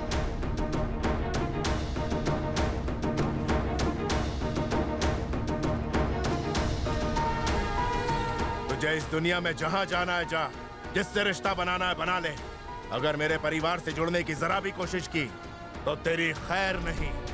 स्वामी जी, जितने दिन आपने मुझे इस डब्बे में रखा, उतने दिन अगर कोई मुर्गी को रखते तो 10 से 12 बच्चों की अम्मा होती। अपने आप को जादूगर समझते हैं आप? जादूगर ने लुच्चे तुच्चे पाखंडी है। हे राम, ये क्या बक रहे हो? स्वामी जी के बारे में तुम ऐसी बातें कह रहे हो? स्वामी जी, लगता है इन्हें 1 महीने डब्बे में रखना पड़ेगा, तभी ठीक होंगे। मैं 1 महीना घूम लूंगी। 1 महीने क्या घूमने जाओगी? मेरे साथ आ जा, तुझे फ्री में वर्ल्ड टूर करवा देता हूँ। पापा के दिमाग में शॉर्ट सर्किट हो गया है। जिसे आप एलियन समझते हैं, वो पूजा के अंकल का खोया हुआ बेटा है। पूजा के अंकल का बेटा? लेकिन कभी किसी ने बताया नहीं। फेसबुक पे अपडेट तो किया था। अरे पागल, तो ये बात पहले क्यों नहीं बताई? मैं तो स्पेस रिसर्च सेंटर को फोन करने वाला था। उन्हें शायद मुझ पर तरस आ जाता और वो मुझे अपने साथ ले जाते। आपके धरती लोग से अच्छा है कि मैं एलियन लोक में सेटल हो जाऊं। आज्ञा दीजिए। भगवान ने पहले तो अच्छे लोगों को दुनिया के कोने कोने में बनाया, फिर दुनिया को गोल बनाया, पर मेरे नसीब में ही फटीचर भेज दिया।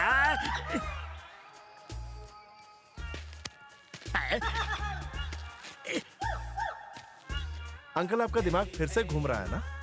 आप सोच रहे हैं कि मैं आजमगढ़ के लीडर राम प्रसाद का बेटा कैसे बन गया? मैं एलियन नहीं हूँ, मैं इंसान हूँ। तो फिर तुम ऊपर से कैसे आए? एक्चुअली कुछ लोगों ने बचपन में मुझे किडनैप कर लिया और अमेरिकन लैब में भेज दिया। वो लोग रिसर्च कर रहे थे कि मंगल ग्रह में जीवन है या नहीं। फिर उन लोगों ने रॉकेट से मुझे मंगल भेजा। वहाँ मुझे कुछ एलियंस ने गोद ले लिया और पाल पोस कर बड़ा किया। मेरी किस्मत फूटी थी कि तुम मेरी जिंदगी में आए। मुझे तो कल ही पता चला कि मैं कोई एलियन नहीं हूँ, राम प्रसाद जी का बेटा हूँ। मैं वापस मंगल गया सच्चाई का पता लगाने, तब जाके सच्चाई से पर्दा उठा। आप मेरे पापा का एड्रेस बताइए ना अंकल, आप जो मांगेंगे मैं दूंगा। अच्छा, मंगल ग्रह से ऑफर लाए हो क्या? मगर जब से तुम मुझसे मिले हो, मैं किसी से मिलने के लायक नहीं बचा। मुझे बस 1 करोड़ दे दो, मैं बिना गेम खेले करोड़पति बनना चाहता हूँ। यहाँ का 1 करोड़ चाहिए या मंगल का? मंगल का 1 करोड़। वो रूलिंग पार्टी के मिनिस्टर्स के बच्चे हैं। आप सब लोग सॉफ्टवेयर इंजीनियर्स हैं, क्यों?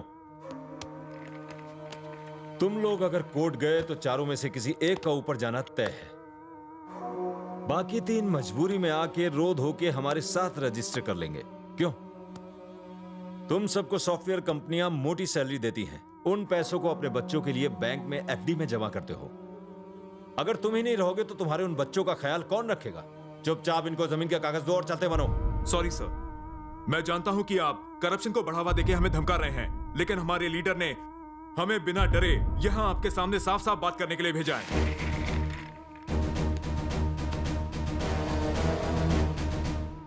कितनी पढ़ाई की है?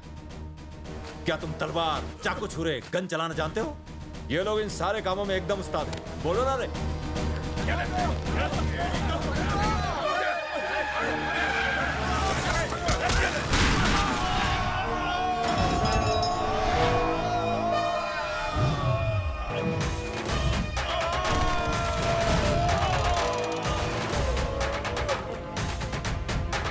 रामकृष्ण प्रसाद जी, प्लीज आप चुपचाप यहाँ से चले जाइए। सर, अगर आप जैसे लीडर डीजीपी के ऑफिस के बाहर हंगामा खड़ा करेंगे तो लोगों का पूरी तरह से पुलिस पर से विश्वास उठ जाएगा। प्लीज चले जाइए। क्या लोग तुम पर तब बहुत विश्वास करेंगे जब तुम मासूमों को अपनी ऑफिस में बुलाकर मारने की धमकी दोगे?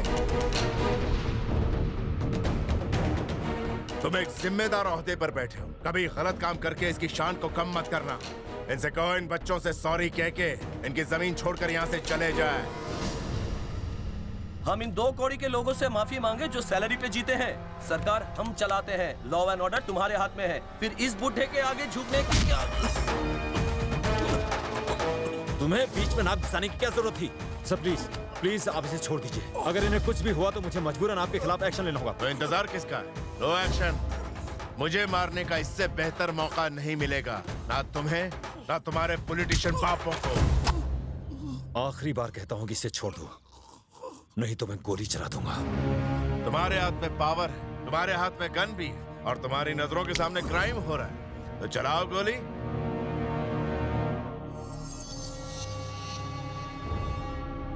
सर सर सर, मिनिस्टर साहब का फोन है। बोलिए। अरे अपनी गन नीचे करो और उसे और उन सॉफ्टवेयर इंजीनियर्स को बाइज्जत वहाँ से जाने दो, नहीं तो बहुत बड़ी मुसीबत आ जाएगी। जो हो रहा है पूरा शहर स्पाई कैमरे के जरिए लाइव देखा है।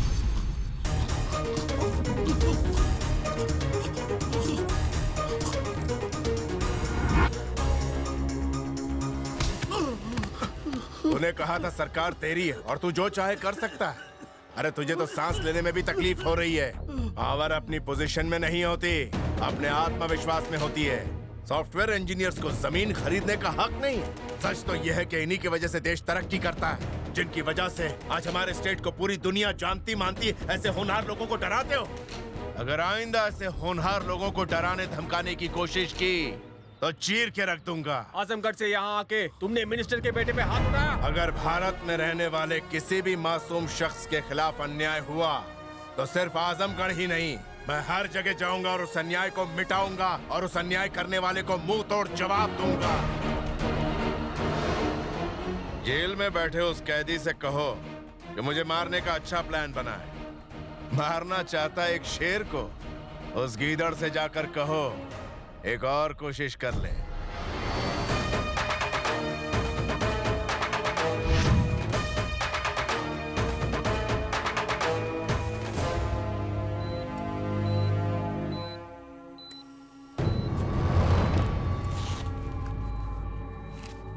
इन्हें जल्दी से हॉस्पिटल ले जाइए।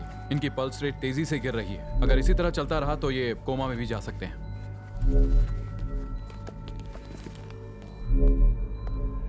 डीजीपी 2 मिनट का मौन धारण करने आया हो क्या? टीवी की रिपोर्टिंग देखी? हर जगह से फटकार सुननी पड़ रही है। बड़ा प्लान बना रहे थे 11 कॉन्स्टिट्यूएंसीज में हमारी पार्टी को जिताने का। अब एक जगह से भी नहीं जीत पाएंगे हम। मुझे तो लगा था डीजीपी बहुत ताकतवर होता है। मुझे क्या पता था एक नंबर के फुसकी बम हो। अबे घूर क्या रहा है? इसका जिंदा रहना खतरनाक है। मार दो इसे। यहाँ के एसपी को स्टेटमेंट देने बोलो कि ये रामकृष्ण प्रसाद को मारने आया था और पुलिस ने इसे एक एनकाउंटर में उड़ा दिया। उसके बाद रामकृष्ण प्रसाद को कैसे मारना है उसका भी मैंने प्लान बनाया हुआ है।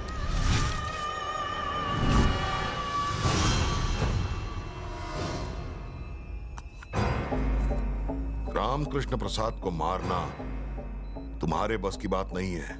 उसे सिर्फ मैं ही मार सकता हूँ। अबे स्ट्रेचर पर लेट कर मारेगा? एक बात सुन लो, उसे मैं नहीं मारूंगा, उसे मारेगा उसी का बेटा। क्या उसका बेटा? अबे चोट लगने से दिमाग फिर गया है क्या? एसपी को फोन करके ये पूछो कि क्या सालों पहले उसके थाने में एक बच्चे के खोने की कंप्लेंट दर्ज हुई थी या नहीं। उसका बेटा अपने परिवार की तलाश में आजमगढ़ जरूर जाएगा। बस एक बार वो वहां की जमीन पर पैर रख ले, मैं बस इतना ही चाहता हूं। उसके बाद कुछ ऐसा करूंगा कि जो लोग उसे भगवान मानते हैं वही उसे हैवान मानकर उससे नफरत करेंगे।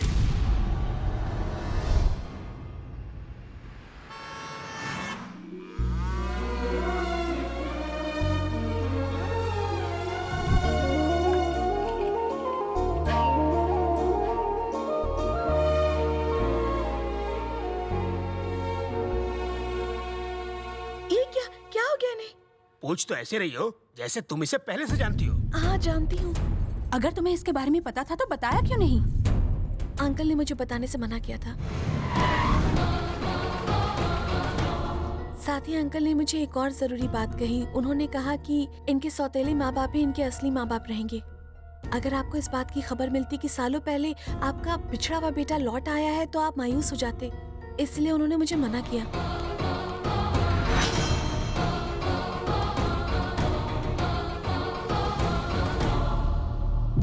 क्या हुआ, तुम रुक क्यों गए?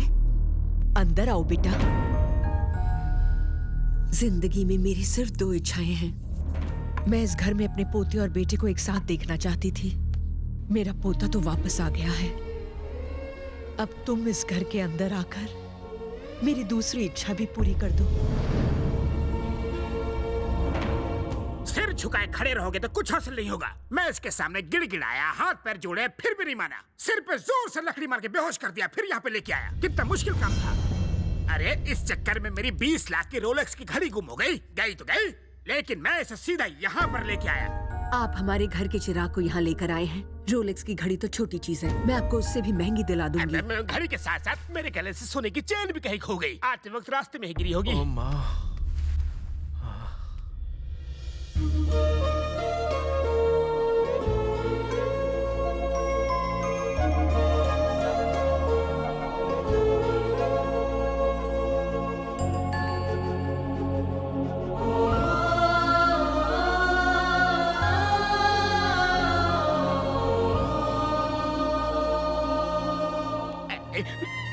बॉबी तो अड्डा जवाब नहीं। रोलेक्स का प्लान सुपर हिट रहा यार। मैंने मना किया था, फिर भी मुझे यहाँ लेकर क्यों आए? प्लान बदलने से पहले बता तो दिया होता। मैंने तुमसे पूछा तो मुझे यहाँ क्यों लेकर आए हो? प्लान तो तुम्हारी। प्लीज रुक जाओ, तुम ही मेरे अंकल के बेटे हो, ये बात मैं साबित कर सकती हूँ। अब साबित करने से कोई फायदा नहीं। मैं यहाँ एक दोस्त की तरह आया था और दोस्त की हैसियत से जा रहा हूँ। मुझ पर नए रिश्ते थोपने की जरूरत नहीं है। मैं शुरू से अनाथ था और अनाथ ही रहूंगा। बेटा, माना कि तुमने हमें सालों से नहीं देखा, पर सच तो ये है कि हम ही तुम्हारे माँ बाप हैं। तुम पर हमारा इतना हक तो बनता है ना बेटा। देखिए आंटी, मैं आपके दर्द को समझता हूँ, लेकिन मैं आपका खोया हुआ बेटा नहीं। सुनिए सुनिए जी, आप इसे समझाइए ना। उसने जो कहा बिल्कुल ठीक कहा। हमने इसको जन्म जरूर दिया, लेकिन पाल पोस कर बड़ा नहीं किया। जिन्होंने बड़ा किया है उनके पास रहना इसका धर्म है। जाने दो इसे। छोड़िए आंटी, बेकार में मुझे रिश्ते नातों की बेड़ियों में मत जकड़िए प्लीज। सुनो, उसे रोक लीजिए, कुछ दिन तो उसे माँ के आंचल में रहने दीजिए। रुको, हमारे बेटे की हैसियत से नहीं, पूजा के दोस्त की हैसियत से तुम यहाँ 10 दिन रुक सकते हो। ठीक है, आप मेरे बुजुर्ग हैं, आपकी बात को मैं टालूंगा नहीं। रुक जाता हूँ, लेकिन सिर्फ एक दोस्त की तरह।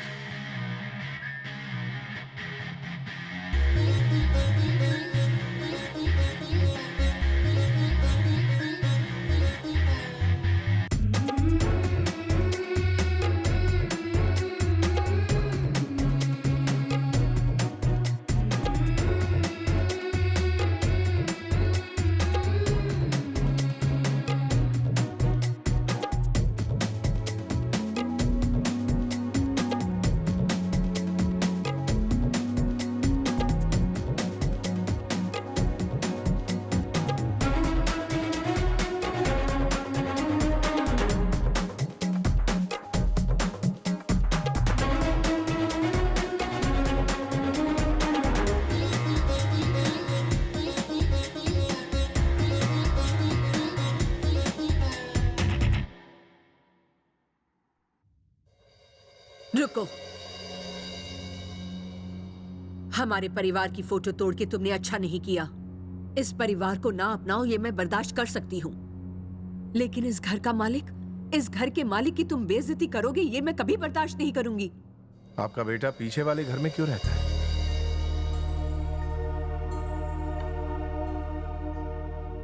वो मेरा बेटा नहीं है, बल्कि तुम्हारे दादाजी की पहली पत्नी का बेटा है। तुम्हारे दादा ने मन मार के बड़े बुजुर्गों के कहने के बाद मुझसे शादी की थी। जानते हो वो कितने सख्त आदमी थे। वो कभी किसी की भी गलती को अनदेखा नहीं करते थे।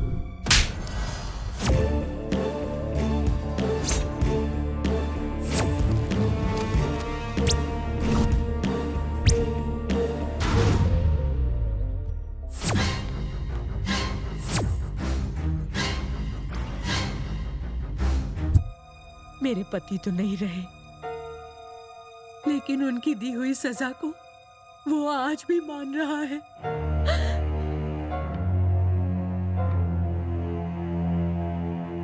रोलेक्स तो गई।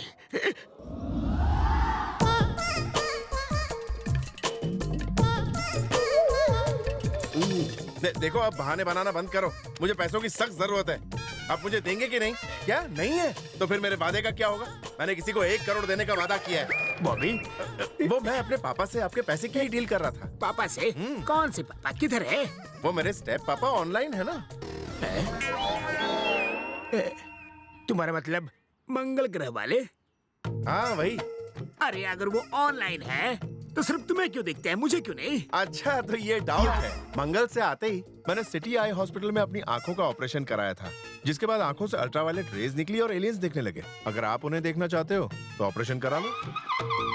आंखों में से अल्ट्रावायलेट रेज? कोई शक? इंडिया में इतना एडवांस आई ऑपरेशन होता है क्या? अच्छा, आपको मेरी बात पर विश्वास नहीं? अब मैं आपको और रिक्वेस्ट नहीं करूंगा। मुझे इनके लिए 1 करोड़ रुपए नहीं चाहिए। जाइए आप लोग। बॉबी बॉबी बॉबी, मैंने तुम्हें मंगल ग्रह से पार्किंग करते हुए देखा था। वो तुम्हारे पापा नंबर 2 है, उन्हें रोको। कहीं पैसे दिए बिना चले गए तो? ये ऐसे नहीं जाने वाले। ये दोनों अनशन पर बैठे हुए हैं। ये अनशन पे क्यों बैठे हैं? जबकि बिल तो तुम्हें पास करवाना है। यही रूल है। वो क्यों? भाई 1 करोड़ का इंतजाम 5 मिनट में करना था, समझे कि नहीं? मगर इन्हें 10 करोड़ का छुट्टा नहीं मिला और 5 सेकंड लेट हो गए। अब बोल रहे हैं कि यहाँ की घड़ी स्लो है, ऊपर से कह रहे हैं कि तुम्हारा घर बहुत छोटा है। कहाँ से घुसूं? इसलिए सुरंग खोद के आए। देखो, पैसे ले लो, नहीं तो अनशन जारी रहेगा। अब बात मेरे भेजे में घुस गई है। तुम एक काम करो, इनके चारों तरफ एक लक्ष्मण रेखा खींच दो, बाकी सब मैं संभालूंगा।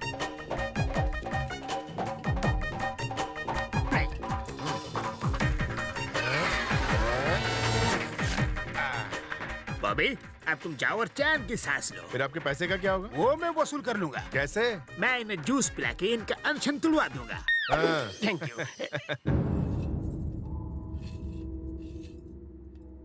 सुनी जी, जैसे जैसे दिन बीतते जा रहे हैं मेरा तो दिल बैठा जा रहा है। उसके जाने का दुख तो आपको भी हो रहा होगा ना। मैंने आज तक आपसे कुछ नहीं मांगा, पर आज मांग रही हूँ। आप मेरे बेटे को मेरे आंचल में ही रहने दीजिए।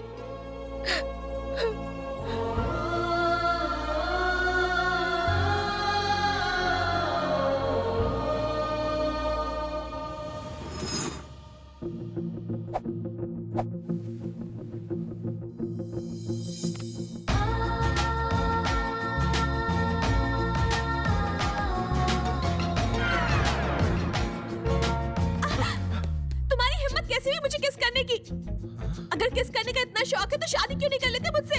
मेरी लिपस्टिक खराब हो गई। आगे से मुझे किस किया ना तो मैं भी तुम्हें करूंगी।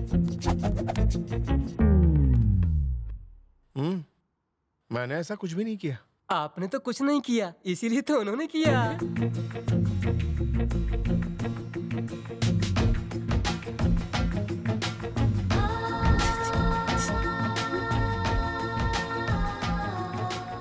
किस लिए बुलाया मुझे?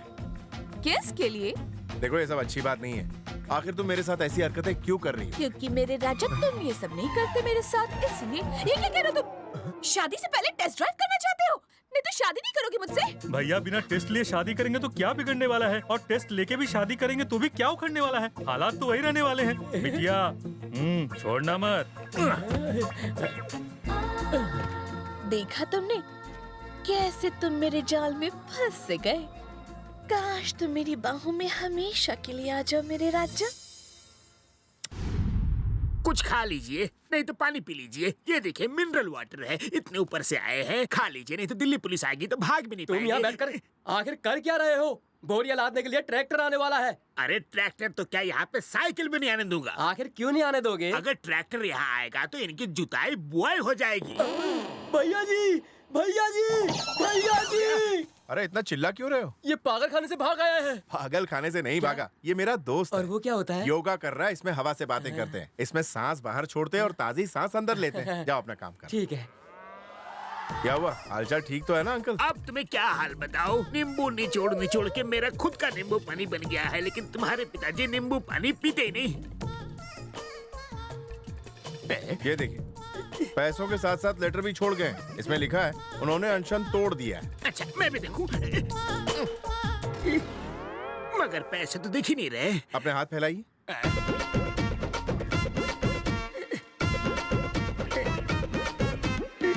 एक्चुअली वो 50-50 लाख के 3 बंडल छोड़ गए, जिसमें से 50 लाख आपकी टिप है। आपने उन्हें नींबू पानी पिलाया ना, अब नाराज नहीं होना। लेकिन ये बताओ, मुझे पैसे दिख क्यों नहीं रहे? जब आपको पैसे देने वाले ही नहीं दिखाई दे रहे, तो पैसे कहाँ से दिखाई देंगे? अरे ये सब छोड़ो, मुझे बस पैसे देखने हैं। मुझे भी उस हॉस्पिटल का एड्रेस दे दो जहाँ तुमने अपनी आंखों का ऑपरेशन करवाया था।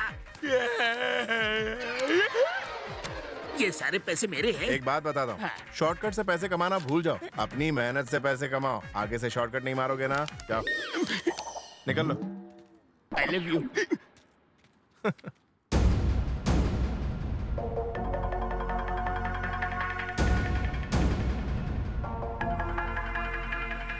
तुम्हें यहाँ से जाना होगा। तुम्हारे साथ कुछ दिन क्या बिताए सबको तुमसे लगाव हो गया। यह इस परिवार और मेरे इलाके के लिए बहुत खतरनाक है। जैसे आए थे वैसे ही चले जाओ। अपनी जिंदगी में एक तो अच्छा काम करते जाओ।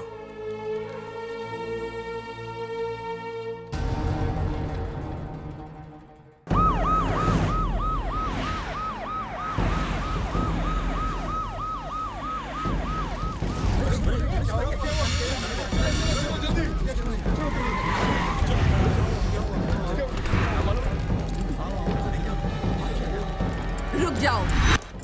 इतनी पुलिस को यहाँ लाने की हिम्मत कैसे हुई तुम्हारी? हम एक मर्डर की जांच करने आए।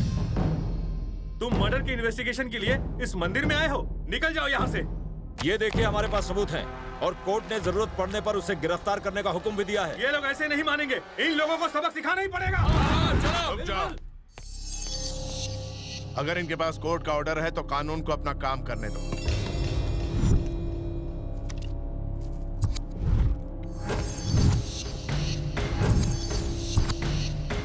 हमें तुम्हारी उंगलियों के निशान जांचने हैं। यहाँ आके उंगलियों के निशान दो।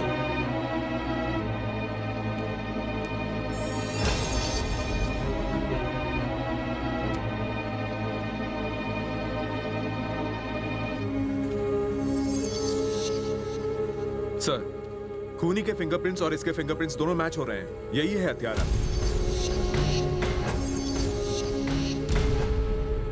20 साल पहले हरिश्चंद्र प्रसाद की ठीक यहीं पर हत्या कर दी गई थी। उन्हें मारने के लिए इस देसी कट्टे का इस्तेमाल हुआ था। खूनी का पता लगाने के लिए परिवार में हर किसी की उंगली का निशान लिया गया था। इसकी उंगलियों के निशान इस पर मौजूद निशान से हूबहू मिलते हैं। रुक जाओ, खून तो एक बच्चे ने किया था। उस बच्चे के फिंगरप्रिंट्स हमारे भैया के साथ कैसे मिल सकते हैं, बताओ? उंगलियों के निशान हमेशा एक जैसे रहते हैं। आपके बड़े छोटे होने से कोई फर्क नहीं पड़ता, ये कभी नहीं बदलते। इसने इनके इशारे पर हरिश्चंद्र की हत्या की है। मेरा बेटा मेरे पति को क्यों मारेगा? इसे गिरफ्तार करके ले जाने की हिम्मत है तुम में? तुम्हें यहीं जमीन में गाड़ दूंगी। आप अपने बेटे से बहुत प्यार करती हैं, लेकिन आपका बेटा आपको बिल्कुल नहीं चाहता। इसने अपने बाप की जायदाद और ऊंचे रुतबे को ठोकर मारी, जिंदगी भर घर के पीछे रहा। उसने सबको बताया कि उसका बेटा कहीं गायब हो गया है, लेकिन चुपके से उसे कहीं और पाला पोसा और बचपन से ही उसे एक खतरनाक हत्यारा बना दिया। सिर्फ सत्ता के लिए इसने आजमगढ़ के पिता कहे जाने वाले हरिश्चंद्र प्रसाद को अपने बेटे के हाथों से मरवा डाला। आपके इस सौतेले बेटे ने। राम प्रसाद, तुमने अपने बेटे की मदद से अपने पिता को मरवाया, ये ऐसा कह रहे हैं? तुम खड़े खड़े सुन क्या रहे हो? एक बार ना कह दो, फिर देखो यहाँ के लोग इनका क्या हाल करते हैं। तुम चुप क्यों हो? कुछ तो बोलो बेटा, इन्हें मुंह तोड़ जवाब दो बेटा। यही सत्य है। क्या?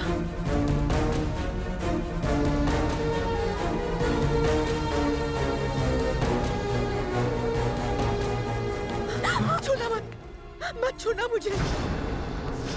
तुमने तो उनका पिंडदान किया था, अब कहते हो तुम्ही ने उनकी हत्या करवाई।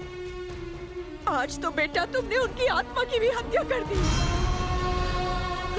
आज तक मैंने यही सुना था कि पिता अपने बेटे को एक अच्छा इंसान बनाते हैं, पर आप तो पहले ऐसे बाप होगे जिसने अपनी बेटी को एक हत्यारा बनाया है। हम कभी सपने में भी नहीं सोच सकते थे अंकल कि आपके महान होने के पीछे इतना भयानक आदमी छिपा हुआ है जिसने सत्ता पाने के लिए अपने पिता को मार दिया। आपके इस घिनौने काम को देखकर हमारा तो भगवान पर से विश्वास ही उठ गया। इसे तो कुत्ते की मौत मारना चाहिए। काट दो इसे। कौन बोला? किसने ये जुर्रत की? डीजीपी, इससे पहले कि लोग इन्हें गुस्से से मार दें, इन्हें मेरी नजरों से दूर ले जाओ।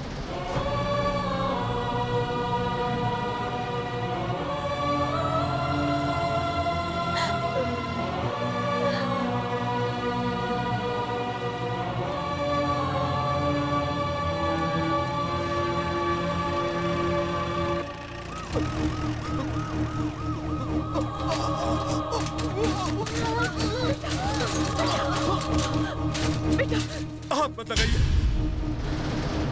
आपने जो भी किया वो देखने से पहले काश मैं मर जाता। क्या कहा तूने? तुझे देवता को भगवान कहने में शर्म आ रही है? आज आजमगढ़ ने अपना भगवान खो दिया है। क्या भैया, आप अपने पिता के हत्यारे की तरफदारी कर रहे हो? सिर्फ तरफदारी नहीं कर रहा, बल्कि मैं उससे दिल से पूछता हूँ और पूछता रहूंगा। क्या कहा था मेरे भाई को? नरक में भी जगह नहीं मिलेगी।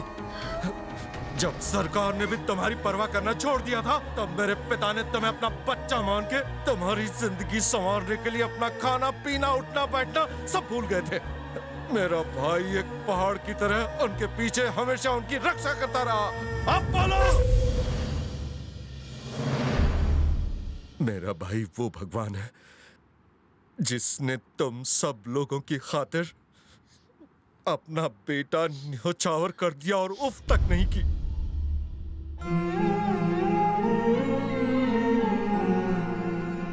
अरे पगली, भाई ने कभी किसी को धोखा नहीं दिया। वो तो हमेशा हमारे लिए जिंदा रहा और आगे भी रहेगा। उन्होंने कभी तुम्हारी खुशी में कोई कमी होने दी? तुम्हें कभी एहसास हुआ कि तुम अनाथ हो?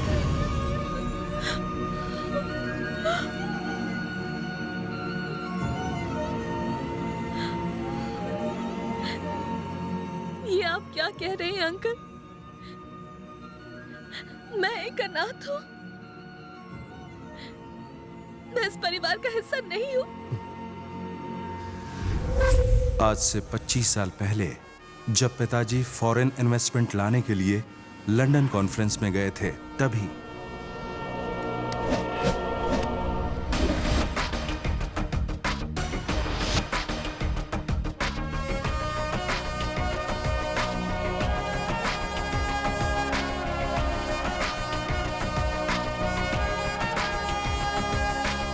This is what we can do for you. Please set up your steel plant in Australia. Thank you.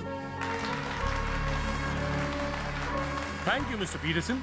Australia की प्रेजेंटेशन तो बहुत अच्छी थी। अब हमारे अगले प्रेजेंटर हैं इंडिया से mister Harishchandra Prasad.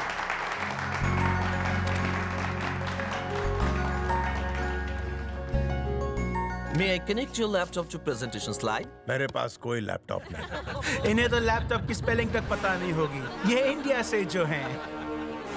Please stop. जो देश टेक्नोलॉजी का सहारा नहीं लेता, वहां भला हम पैसे इन्वेस्ट क्यों करें? आपको भी एक विजुअल प्रेजेंटेशन देना होगा। जो देश एक प्रेजेंटेशन नहीं दे सकता, वहां इन्वेस्ट करने से हमें तो एक जीरो ही मिलेगा। अच्छा, ये बात है। जीरो के बिना मैथमेटिक्स नहीं होता, और मैथमेटिक्स के बिना तुम्हारे कंप्यूटर लैपटॉप किसी काम के नहीं, कचरे का ढेर हैं ये। और इस जीरो की इजाद करने वाले हमारे आर्यभट्ट थे। और अपने देश की महानता के बारे में और कुछ बताऊं, या ये बताऊं कि हमारे देश में ही आपको प्रोजेक्ट क्यों लगाना चाहिए? I am sorry, please carry on mister Prasad. ये रिपोर्ट सबको दे दीजिए। Okay sir. आयरन और एक्सपोर्ट करने में इंडिया दुनिया में तीसरे नंबर पर आता है। हम हर साल 100 मिलियन टन आयरन एक्सपोर्ट करते हैं। हम इस प्रोजेक्ट को वो सारा मटेरियल देने वाले हैं। सिर्फ इतना ही नहीं, हम प्रोजेक्ट के लिए मुनासिब दामों पर होनहार कारीगरों का बंदोबस्त करवा देंगे और आजमगढ़ में 5000 एकड़ जमीन इस प्रोजेक्ट के लिए दी जाएगी। एक्सक्यूज मी मिस्टर हरिश्चंद्र प्रसाद, आपकी रिपोर्ट में एक गड़बड़ है। क्या गड़बड़ है बताइए। आपके देश का आयन और प्राइमरी ग्रेड का नहीं बल्कि सेकंड ग्रेड का है। उसे साफ करके आयन एक्सट्रैक्ट करने में बाकी देशों से कई ज्यादा पैसा लग जाएगा। आप शायद जानते नहीं, लेकिन हमें जियोलॉजी की अच्छी समझ है। इस तरह से हम सबको धोखा देके आप अपने देश में ये प्रोजेक्ट नहीं ले जा सकते। आजादी मिलने के इतने सालों बाद भी इन इंडियंस ने कुछ हासिल नहीं किया, भ्रष्टाचार, गुंडागिरी, पॉलिटिक्स और नक्सलिज्म के अलावा। ये इस प्रोजेक्ट को आजमगढ़ में लगाने की बात कर रहे हैं, जहां हर रोज एक नई मुसीबत पैदा होती है, जहां इस प्रोजेक्ट के पूरे फ्लॉप होने के चांसेस हैं, मतलब टोटल लॉस, घाटा ही घाटा। ये सारे इंडियंस तो होल्ड योर टंग। ये बताओ तुम किस देश के रहने वाले हो? इंग्लैंड। वही ना जहां क्रिकेट का जन्म हुआ? You're absolutely right. वो महान देश मेरा ही है। तुम्हारे देश ने आज तक एक भी वर्ल्ड कप जीता है? तुम्हारे देश ने हमारे देश पर 150 साल राज किया। मेरा देश अंतरिक्ष में सैटेलाइट्स अपने लिए तो क्या दूसरे देशों के लिए भी लॉन्च करता है। तुम्हारा देश करता है क्या? हमने क्या हासिल किया है? अगर मैं बताना शुरू करूं ना तो तुम्हारी जिंदगी बीत जाएगी सुनते सुनते। हमारी सरकार में कुछ नेता भ्रष्ट हो सकते हैं, पर आम जनता नहीं। लोन लेने के बाद उस लोन को चुकाने के लिए हम जी जान लगा देते हैं, लेकिन किसी से धोखाधड़ी नहीं करते। आजमगढ़ में अगर एक नेता भी भ्रष्ट होगा तो मैं गारंटी लेता हूं कि उसे वहां से खदेड़ दूंगा। ये प्रोजेक्ट अगर यहाँ आ जाए तो लोगों को रोजगार मिलेगा। हर घर का एक व्यक्ति अगर इस प्रोजेक्ट से जुड़ता है तो उनके जीवन का स्तर ऊंचा हो जाएगा, उनके परिवार में खुशहाली छा जाएगी। मैं एक अच्छा उद्देश्य लेकर यहाँ आया हूँ, आपको धोखा देने। Stop it! मुझे इस बहस में कोई इंटरेस्ट नहीं। सेकंड ग्रेड का आयन और यूज करने से हमें कैसे कोई नुकसान नहीं होगा? Please explain this. रिपोर्ट का सिर्फ तीसरा पेज पढ़कर आपने बंद कर दिया। अगर 5वें पेज पर जाएंगे तो जवाब मिल जाएगा। हमारे देश में कच्चा लोहा सेकंड ग्रेड का, ये बात सच है, लेकिन हम जिस मटेरियल से कच्चे लोहे को क्लीन करते हैं वो सस्ता है, डोलोमाइट। अगर आपकी जियोलॉजिकल भाषा में कहूं तो कैल्शियम, मैग्नीशियम, कार्बोनेट हमारे देश में इन सब का भंडार है। Am I right, gentlemen? Congratulations, sir. Congrats. Thank you. Congratulations, Thank you. sir. Congrats, sir. Thank you. Congratulations, sir. Thank you. बढ़िया presentation था। Thanks. Expansion is life. Contraction is death. खुद के लिए तो जानवर ही जिया करते हैं। वैष्णव जन तो तेने कहिए जे बीड़ पर आई जाने रे, ये बापू ने कहा है। Congratulations. Thank you. That's fantastic, sir. Thank you. आपने तो मेरी आंखें खोल दी। अब मैं भी इस प्रोजेक्ट में इन्वेस्ट करूंगा। इलेक्शंस जीतने के बाद मेरे पिता ने आजमगढ़ में स्टील फैक्ट्री शुरू करने के अपने सपने को साकार करने के लिए कई एनआरआईज को इंडिया बुलाया। उन्होंने उनके रहने का इंतजाम गवर्नमेंट गेस्ट हाउस में करवाया। तुम्हारे माता पिता भी उसी गेस्ट हाउस में थे।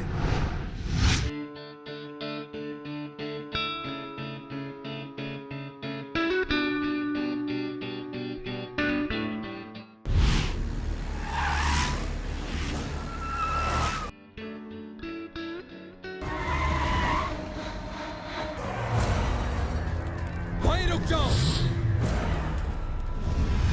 यहाँ फॉरेन डेलीगेट्स आए हुए हैं, यहाँ कोई बदमाशी करने की सोचना भी मत। अगर किसी ने चालाकी करने की कोशिश की तो यहाँ लाशें बिछा दूंगा। यहाँ पर प्रोजेक्ट शुरू होगा तो लोगों को रोजगार मिलेगा। तुम्हें तो खुश होना चाहिए, फिर क्या प्रॉब्लम है? प्रॉब्लम तो तुझे होगी जब मेरा भाई तेरी बीवी को उठा लेगा। क्या कर रहा है? दूर हट! अबे मैंने इस माल को छुआ तो तुझे इतना गुस्सा क्यों आया? ये मेरी पत्नी है। पत्नी है? शादी को कितना वक्त हो गया है रे? 7 साल। 7 साल पुरानी पत्नी को छुआ तो सूट पहने बाबू को गुस्सा आ गया। और तुम लोग उस जमीन पर कब्जा करके फैक्ट्री खोलने का सोच रहे हो जिस पे पिछले 25 सालों से हमने राज किया है। सोच मुझे कितना गुस्सा आ रहा होगा। हम सभी लोग यहाँ पर हरिश्चंद्र जी के कहने पर आए हैं।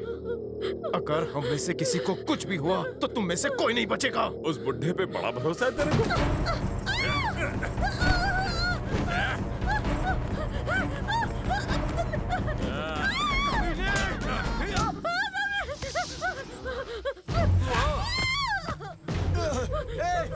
कोई रोको उसे।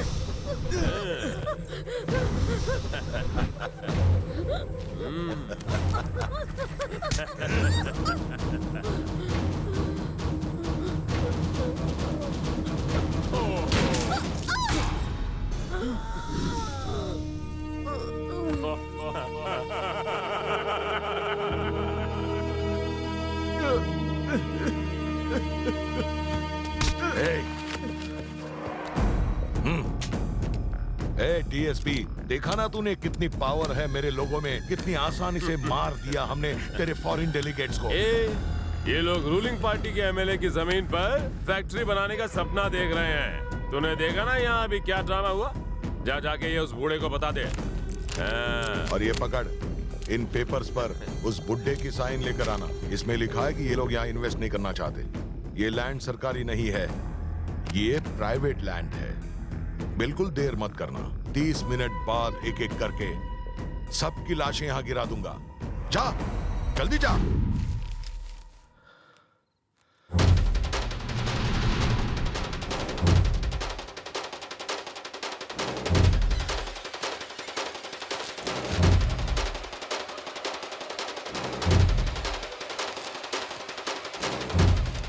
मेरे पिताजी सो रहे हैं, उन्हें उठाने की कोई जरूरत नहीं।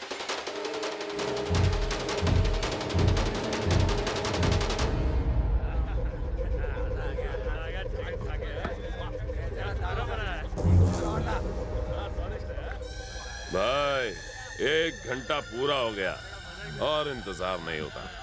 चलो कुछ धमाका किया जाए। ये लोग की तो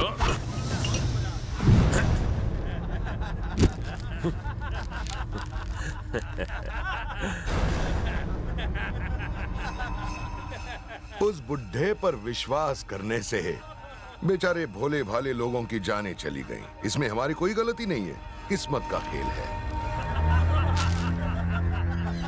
मेरे पिता को लगता था कि वो अपनी बुद्धि से सब कुछ हासिल कर सकते हैं, लेकिन वो जानते थे कि तुझ जैसा मोटी अक्ल वाला गुंडा ये बात नहीं समझेगा। तूने सही कहा था, इस जमीन पर खून खराबा होके ही रहेगा। अपना खून बहाने के लिए तैयार हो जा। अगर तू यहाँ से जिंदा बच के गया तो तू जहाँ चाहेगा मैं खुशी खुशी साइन कर दूंगा।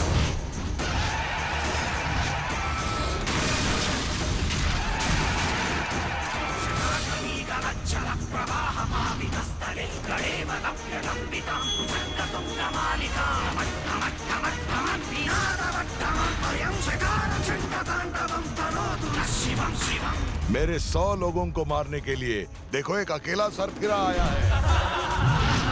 100 कुत्तों को मारने के लिए एक ही शेर काफी होता है। आओ सालों, अगर दम है तो।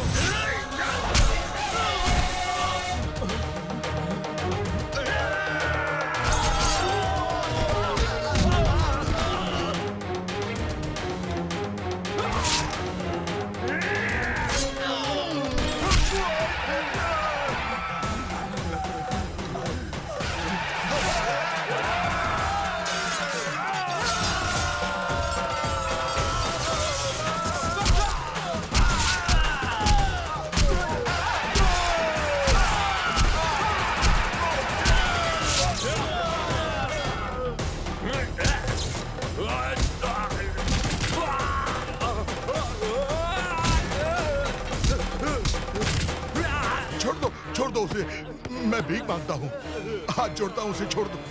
दुनिया में इसके सिवा मेरा कोई नहीं। माफ कर दो इसे, मेरे भाई को माफ कर दो प्लीज। आप बोलो तो यहाँ से दूर चले जाएंगे हम। सर, उन्हें कहिए ना मेरे भाई को छोड़ दे।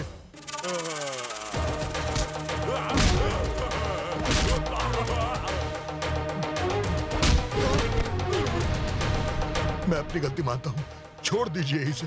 इसे छोड़ना मत सर, इस हत्यारे ने इस मासूम बच्ची को अनाथ बनाया है। शर्म और लज्जा, नीति नियम, दया और धर्म, जिसके अंदर ये गुण नहीं होते उसे मैं तो क्या धरती माँ भी स्वीकार नहीं करती। तेरे खून से इस धरती को लाल करने की कसम खाई है मैंने।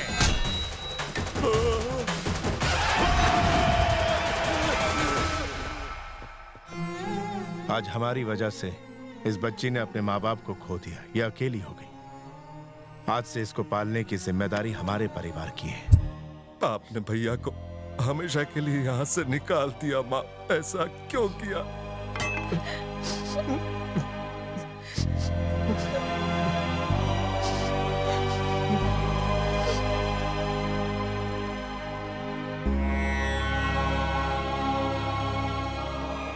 मुझसे गलती हो गई।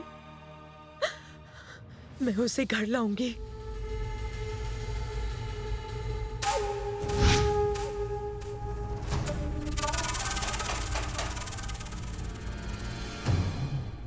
आजमगढ़े गुंडे के नाम से थर थर कांपता था, तुमने उसका नाम उखाड़ के फेंक दिया। मैं तुम्हारी आंखों में मौत का खौफ देखना चाहता हूं। तू यही सोच रहा है ना कि मैं तुम बाप बेटे को कैसे मारूंगा? तेरे शरीर में इतनी गोलियां दागूंगा कि शरीर गोलियों का ढेर दिखाई देगा।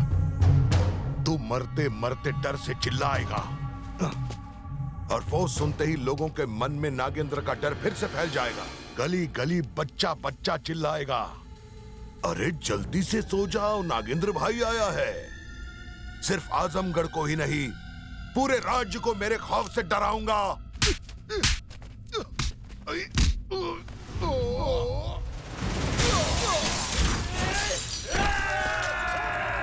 रुक जाओ। क्या बात है, तेरे चारों तरफ मौत खड़ी है और फिर भी तूने मुझ पर हाथ उठाने की हिम्मत की। दिल से दाद देता हूँ। इतनी ताकत तुझमें कहां से आई?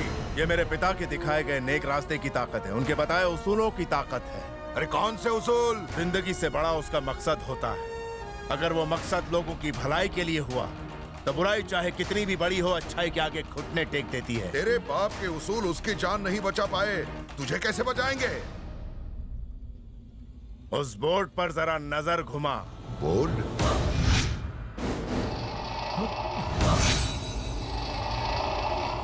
3 मिनट बाद इस साइट पर एक के बाद एक धमाके होने वाले हैं। जिंदगी से प्यार है तो यहां से भाग निकलो।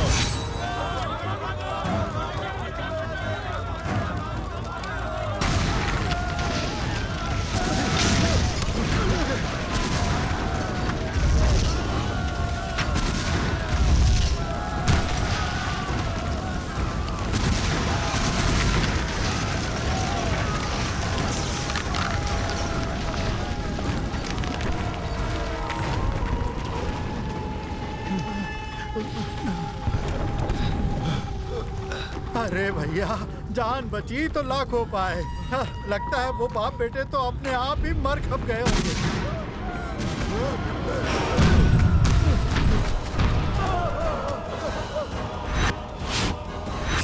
जो खौफ तू मेरी आंखों में देखना चाहता था, मैं तेरी आंखों में देख रहा हूं। इसका मतलब तेरा टाइम अब पूरा हो चुका है। जितने भी पुलिस वाले यहां से चले जाएं। मेरी तुम लोगों से कोई दुश्मनी नहीं है। मैं नहीं चाहता तुम्हारे बच्चे अनाथ हों। इन लोगों से डरने की कोई जरूरत नहीं है। निकलो यहाँ से। यहाँ से कोई भी हटा तो उसे सस्पेंड कर दूंगा। ये जिंदा रहेंगे तो ही तो सस्पेंड करोगे। चलो यहाँ से। चलो। अरे तुम सब कहाँ जा रहे हो? अरे सुनो, क्या रे तुम पुलिस वाले? इसीलिए हम पॉलिटिशियंस पुलिस से ज्यादा गुंडों पर भरोसा करना ज्यादा फायदेमंद समझते हैं। काट डालो इसको।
दिनों में तेरे आगे सारा राज्य थर थर कांपेगा। तुम मेरी आंखों में खौफ देखना चाहता था, मेरे शरीर को गोलियों से छलनी करना चाहता था।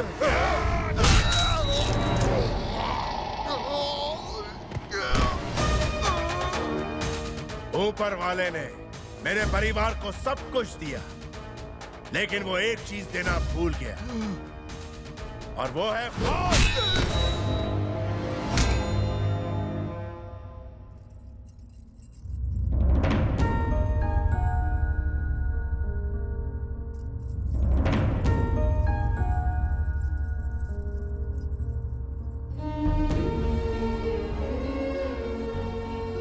भले इसने ये काम अनजाने में किया हो, लेकिन अपराध अपराध है। आप जो सजा देंगी उसके लिए मैं तैयार हूं। उम्र तो आपको तजुर्बा देती है, लेकिन जरूरी नहीं कि तजुर्बे से आपको समझ मिले। तुम हर सजा भुगतने को तैयार हो? आप बोल के तो देखिए। अपने पिता की आत्मा को शांति देने के लिए तुम्हें अपने घर में वापस आना होगा। उनके वारिस के तौर पर तुम्हें लोगों का मसीहा बनकर इन्हें सही रास्ता दिखाना होगा।